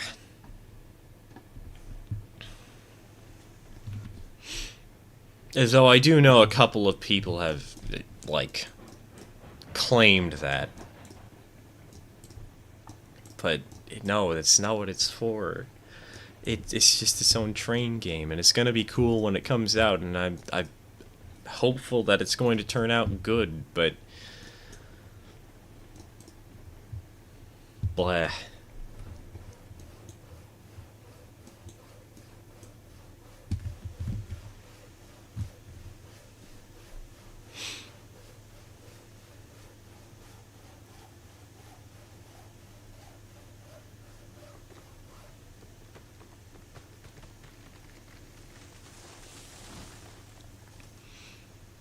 Oh yeah, by the way, tangent here. Has anybody seen the Railroad Roman font?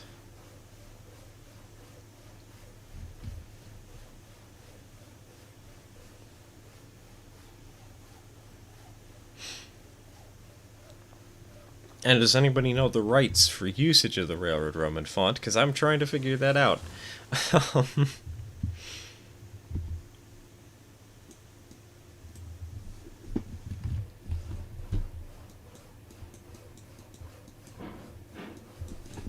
The what? The Railroad Roman font, you goons. Seeing the font, use it as a reference for my 346 emoji. Yeah, no, I've been recently looking. I have been recently looking into it for decals, perhaps, but I don't know what the licensing on that thing is. And I don't want to use something without permission or paying for it properly and appropriately. But it looks so good. The hell is that curve for the turntable? It's only a 30 meter. Don't worry about it. It's not that bad. Yeah, the space, this hardcore map really does push it to the limits, and I love that so far. Hopefully it remains interesting the farther into the playthrough we get. Like, when we start to get to the iron mine, when we get to the coal mine, to the smelter.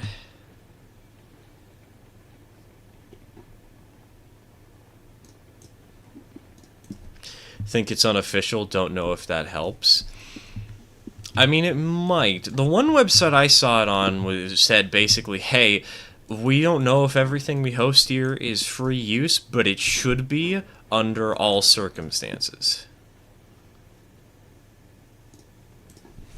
What exactly is it? I missed that part of the stream. It is a custom map that I personally made. I made it I spent 2 hours this morning after getting up just before the stream. And I spent a bunch of time setting this up, and now we're testing it out. It is a very interesting take on a hardcore map, because some industries are easy to get to, and some industries are easy to build, like, it's straightforward to do what you want, but every industry has something that makes it a slight headache. Either that or a major headache. Like, for instance, this logging camp that you start the map on.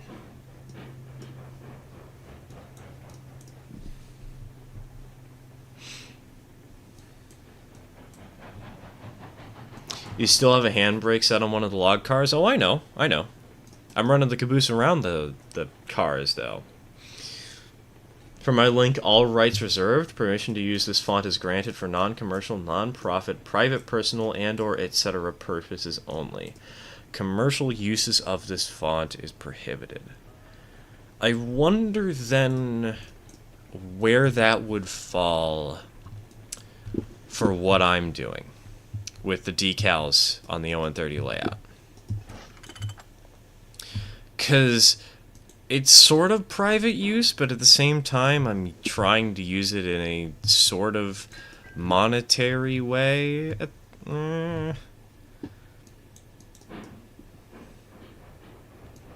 Because it's YouTube content. Small engine policy and minimal space makes for fun shunting and short train constraints. Exactly. That's why we're playing with the Are You OK rule set. Speaking of crazy radius, the model train star worker showed me his G-scale layout and guessed the radius. I'm going to guess 12 inches.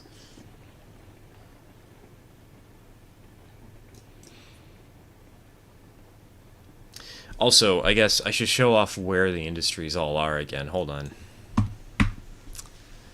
This is the map in all its glory. I'm gonna take a screenshot of it because I know I want to share that with the channel somewhere.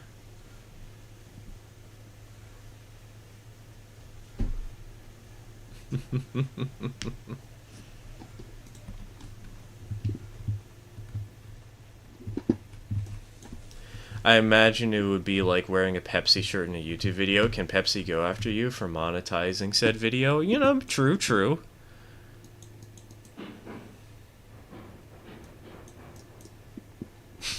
Oh, good lord, I just noticed the freight depot.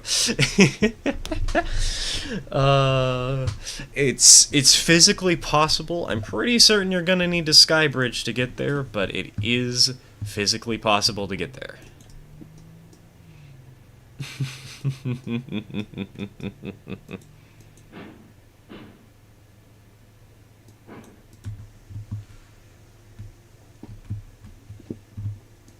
Yeah, and then we've also got the coal mine right here, sitting on top of the mountains. We've got the iron mine over here. Got the ironworks. The ironworks is in the Lunar Ridge location, and the oil field is down where the smelter is, but it's angled weirdly.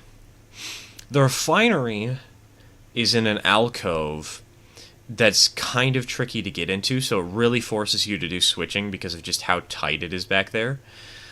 This logging camp is also kind of like the one we're at right now, but it's only for cordwood, while this one's only for lumber and logs. The sawmill I left untouched, because let's be real, that sawmill is kind of stupid already. Smelter's off in this little corner, and of course, again, the freight depot is truly evil.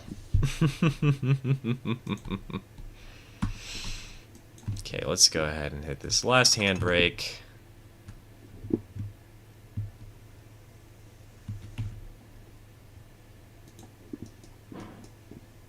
Let's go pick up our caboose, and let's hit the road.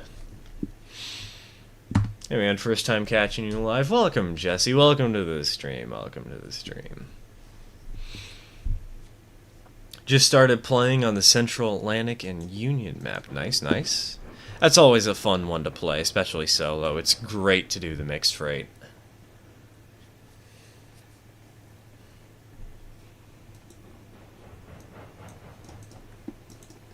I haven't played it in a while, though. I really should pick up the stream variant again and give it a go.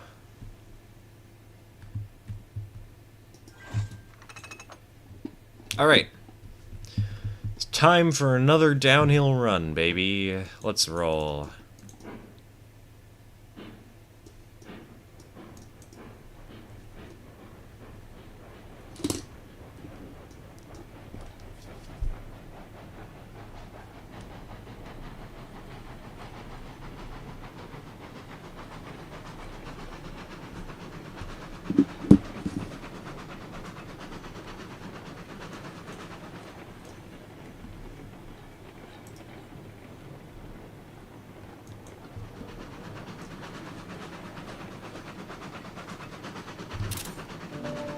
That's a good screenshot.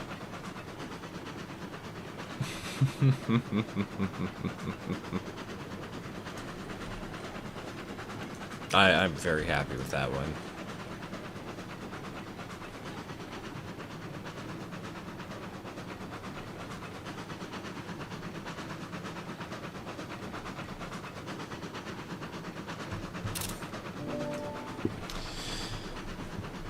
How big is G compared to HO?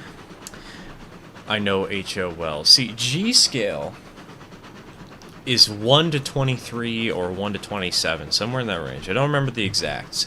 HO is 1 to 87, so it's a pretty big jump. It's actually so good, I'm pretty much giving up on my main save as I've played your map more. Coming up with fake railroad names is fun. My name is the Wasatch Mountain Railway. And then, to my shock, discovered that was a prior name for the Heber Valley Railroad. Nice. Personally, I've been going with the Willamette and Port Carney. That's the one I'm going for the ON30 project layout. I think it sounds pretty nice. Eureka is such a cute little engine. I just wish it had more customization so we could have more 440s that aren't specifically the Eureka, but the same class. I know, right? But they spoiled that engine a while ago, didn't they? They spoiled that 440. Like around the same time the Uinta came out. Why is that thing not out yet? Hello?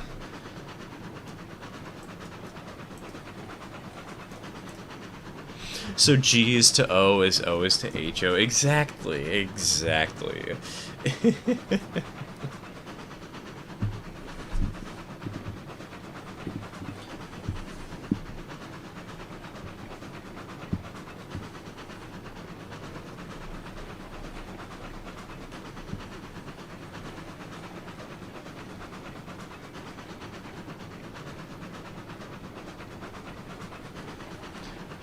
It's the name of our local mountains, and it was going to be the name of the big boy class. Oh yeah, so then somebody wrote big boy on the boiler, and it just stuck.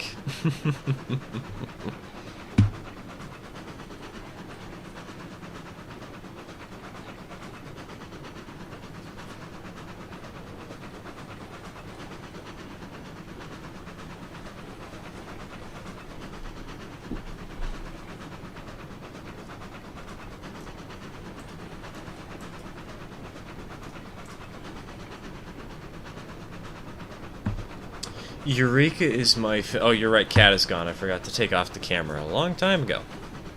Eureka is my favorite engine in the game solely because when I first got it, it ran my whole railroad for 2 months before I got a cook.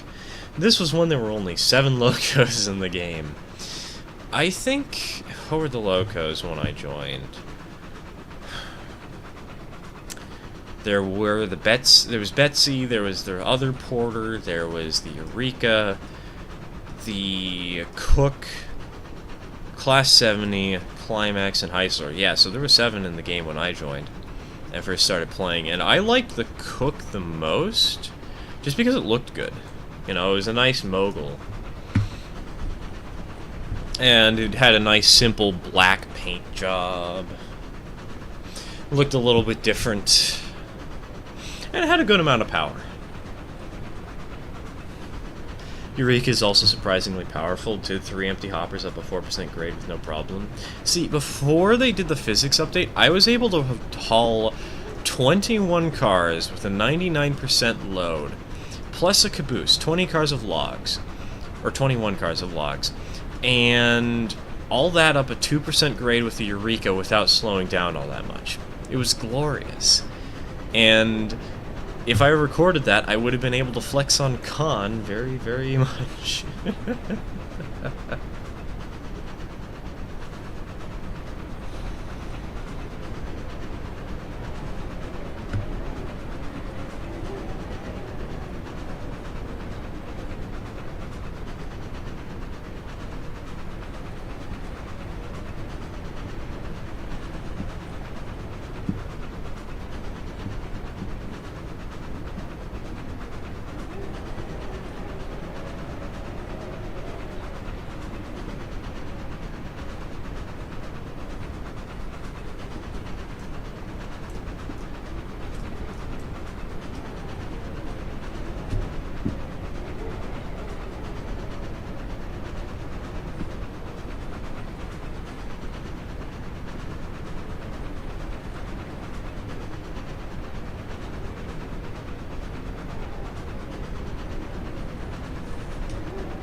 Don't want big boys and stuff like that. I want custom wagons and flat cars of different types, different shunning logos, etc.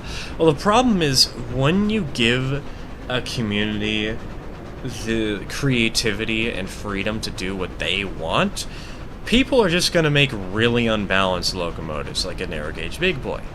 Like, sure, you're also going to get amazing ways to actually balance a game that make the game fun, but a lot of people are going to be idiots and think, well, I just want all the power that I can get. I don't care if it looks stupid on it.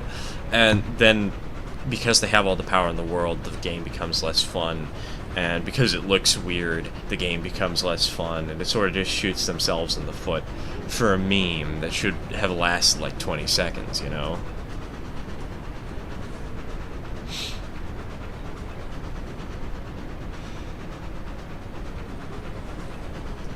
Because I think a workshop would be great, and I'd love to see custom equipment, but also, I know somebody's going to add Choo Choo Charles as, like, a locomotive that you can run. Not an AI that's chasing you down, just a locomotive that you can actively run to make clickbait content with.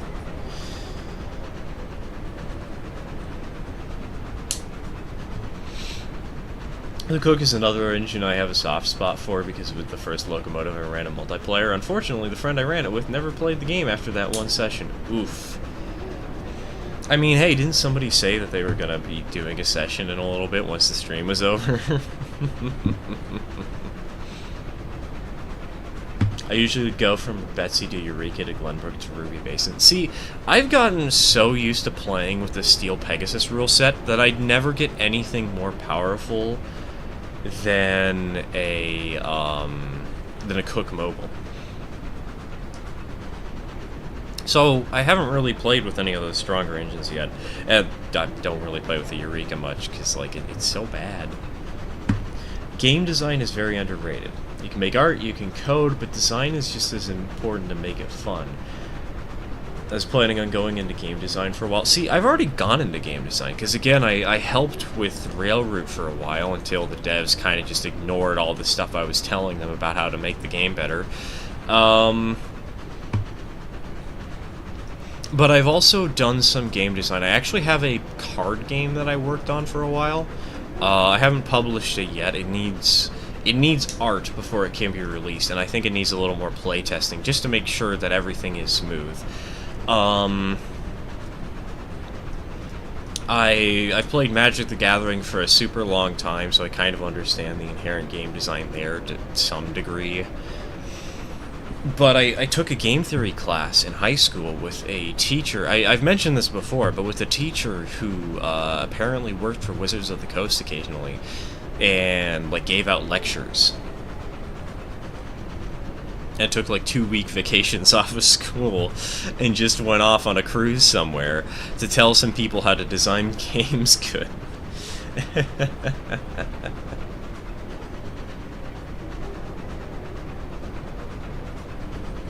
That was me. I will be running a session on my save, the North Georgia and Blue Ridge Mountains Railroad. Alright, alright. I've also been designing a video game in the background. I've actually designed, like, probably like 17, but I have one that's actually promising. The only problem is I really need to push myself to understand how to do the basic coding through an engine, like, through just some basic game engine.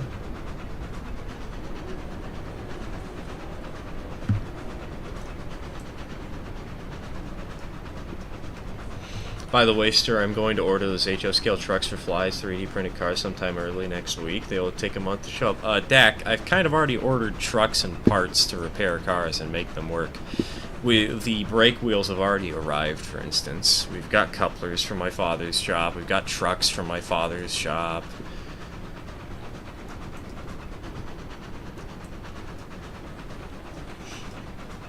I'd hold off on that one if I were you.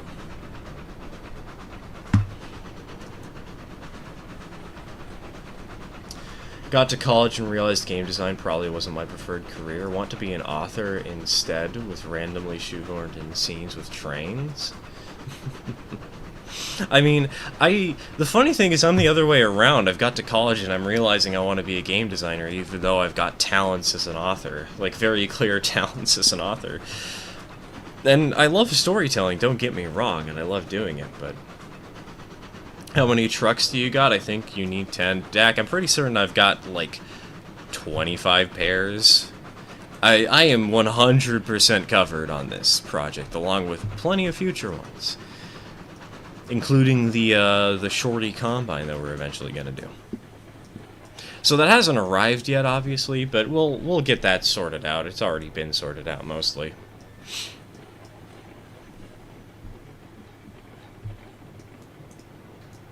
Okay, never mind then, lol.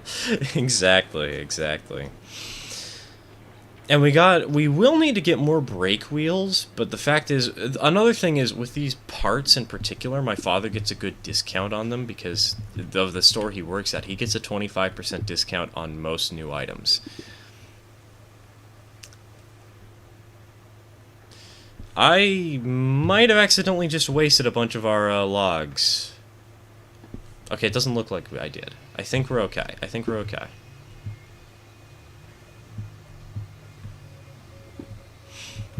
So for $1,250, what could we buy before I end the stream? Could get a boxcar, I could get a tanker. Well, the tankers suck. I could get a gondola. These other two gondolas suck horribly, but they would be funny to have. The bulkhead flat is gonna be pain. I'm probably not gonna buy that. I think I can actually buy everything as these small cars, but the two that I really hate are the bulkhead and the tanker, because they're just so bad with all that. Ugh. They have such low capacity when you compare them to the flat car Type 3, and you compare them to the regular tanker or the coffin tanker. I struggle because I've got a random smattering of a lot of interests and talents. Could have gotten into a lot of things. Decided on general digital media, aspiring to go into writing sci-fi fantasy. I mean, I'm kind of the same that way. Like, I've got a lot of knowledge in a bunch of different things, but I don't have enough in any single one to be good at it. Aside from, well, writing. Writing I'm really good at. But...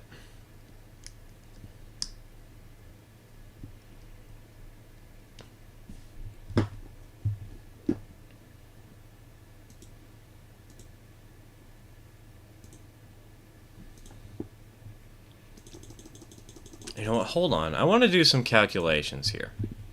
If I were to buy a Glenbrook or a second Eureka... 10,000 minus 2,900 minus 600 minus 450 minus 450... Let's say 2,900. For another Eureka, we'll go for the cheaper option. Now, as for cars, we really need to get a regular tanker. It's not a question of... It's just too important, you know?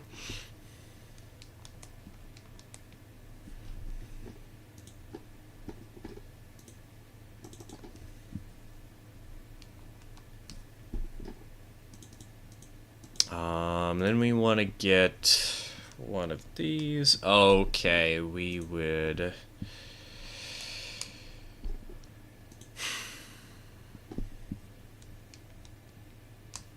Well, it would be possible to get a second locomotive. Barely. It is not worth it, but it's possible.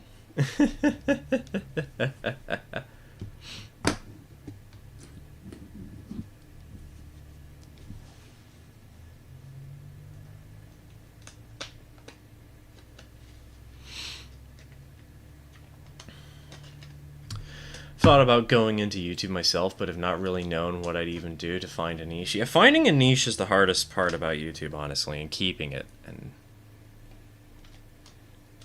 doing good. Oh shit, what's going on with my phone? Because sometimes the algorithm just says, hey, you're doing good now. Good luck figuring out why and how to keep people entertained and interested. I had a 1 million view video in the past, man. Oh, how the times have changed. Oh, I could get a Betsy. Could grab myself a Porter. They're cheaper. Could get a Porter Type 2.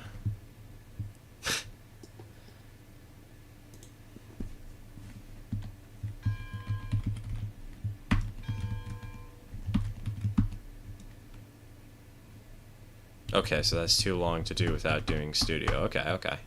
I see how it is.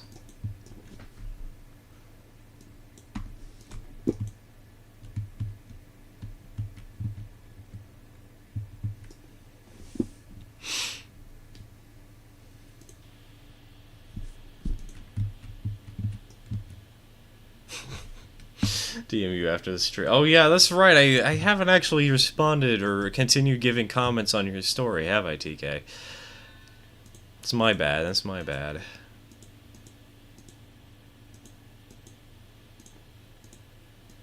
Gotta do that again someday. Anyways, I think we've probably reached the end point of this stream today. Let me just go ahead and drop a save. Hardcore save 2.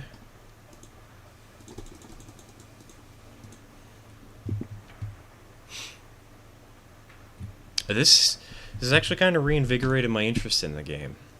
You know, before we leave, though, I'll do one last thing.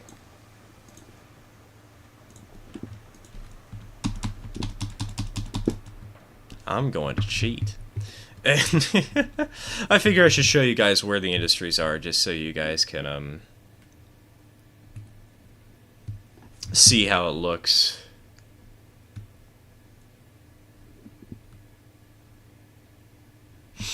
So we've got over here is the oil field, sitting off by that smelter area. Literally, I just replaced the smelter. Kind of at an awkward angle to get to, but that's kind of the fun of it. Unfortunately, well, the reason I put it down here in the Smelter Valley is because that's one of the lowest points in the map, and so in order to get the oil out from there, you have to climb, and that's always going to be a little harder than anything else, you know, because the heavier weight.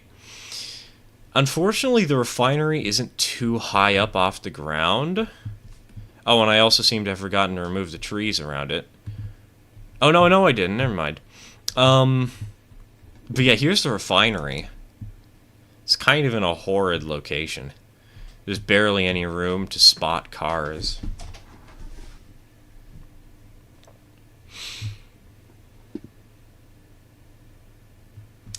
And let's see, where's the next one? Down here is the cordwood, sort of sitting in this little niche on the horseshoe. So that's going to be fun to build too. Over here, again, this industry hasn't been built up yet. It's sort of, this is a demo map more than it is the final version. Yeah, there's the iron mine sitting in this little niche, this little corner.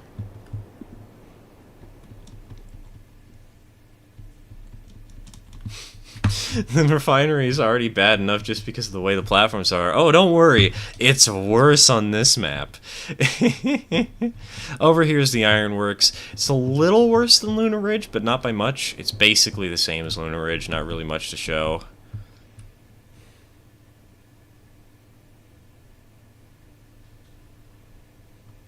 Over here, you can see the smelter. Sort of in the corner, and this is probably one of the easiest industries to deal with. It's in a little bit of an awkward position being close to the wall and it's someplace new to build to, but it's not that bad, honestly. And I think that's literally everything. Oh wait, no, there's 2 more industries. First of all, you guys gotta see the coal mine.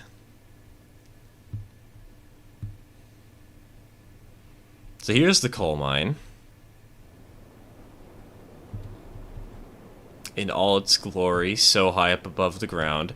There is room to build over here. It is not very much, though. Like, if we get down to ground level real quick.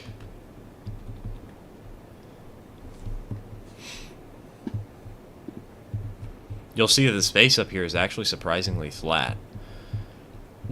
But it also is kind of rugged at the same time. And there's only so much of it before you start really getting into the horrible mountainous terrain. But now, the industry you've all been commenting on. The industry that is going to cause all the headaches in the world.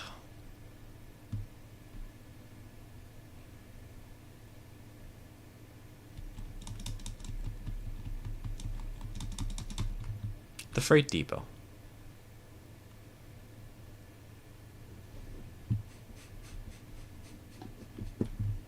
This is where it's at. And don't think you're going to have some creative way of using the mountains over here, because the wall is right here. You can only barely interact with the freight depot. And if you go this way, the walls make it practically impossible for you to actually do anything on this side of the mountain. So you basically, in order to reasonably approach this, you only have one way in. And it's on this side. And to make matters even worse, as if they couldn't get worse enough, there is a slight hill surrounding this small flat area.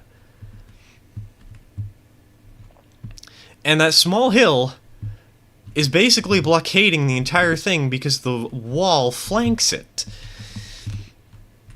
So if you want to get out, you have to have a small grade uphill before you finally start going back downhill. And when you go downhill, there's barely any space for you to actually link up to the mountain. Hi, kitty.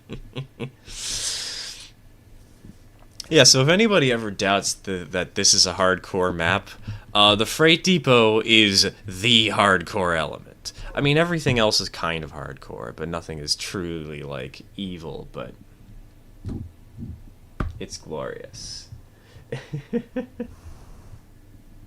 I love it.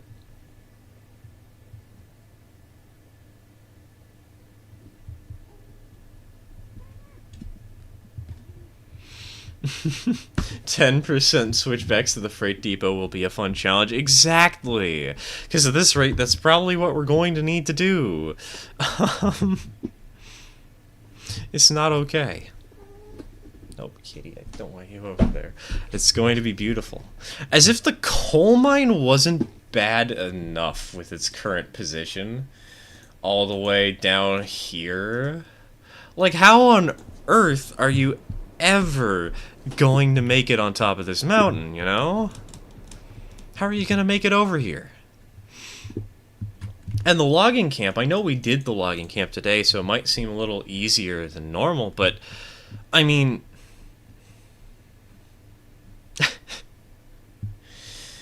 it's just over here. How are you going to build anything other than what I've built up here, you know? It's glorious. I actually really like how this logging camp looks. Maybe I need to add another, like, spur over here and, like, an engine shed or something, just to add a little more visual flair, but I like how this looks. I'm happy with it. Let's see, what other hellish industries are there that I can really point out? Really, it's the refinery, the iron mine, the coal mine, the logging camp, and the freight depot that are true hell. Everything else is only partial hell. Are you making a new hardcore map? Yes, that's what this is. I am being cruel and unusual.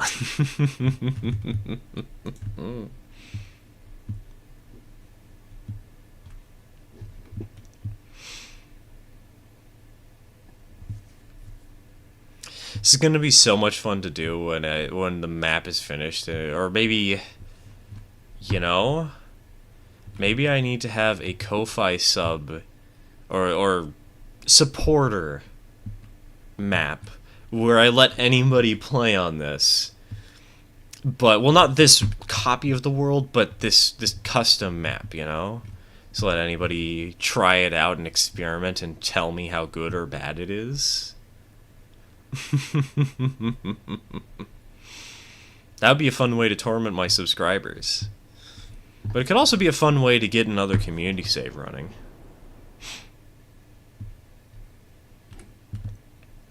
Anyways, let's teleport our way back over to that freight depot, just so we can bask in all its painful glory.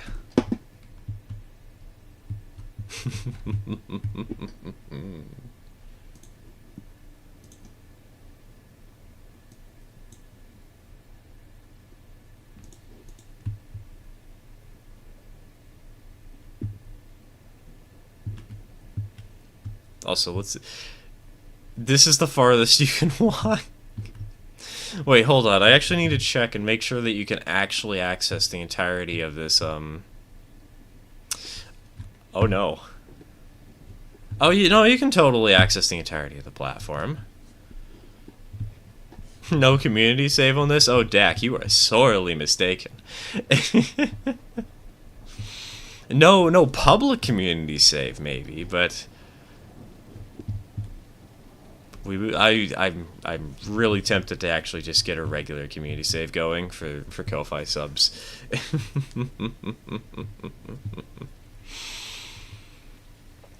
Anyways, it is past 4 p.m. My sister's coming over in around an hour. I gotta prepare for all that. Thank you all for joining today. It's been a blast. We're totally going to stream this again in the future.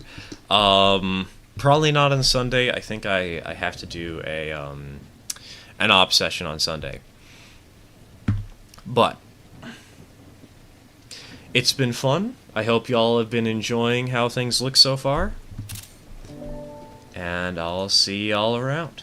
Cheers.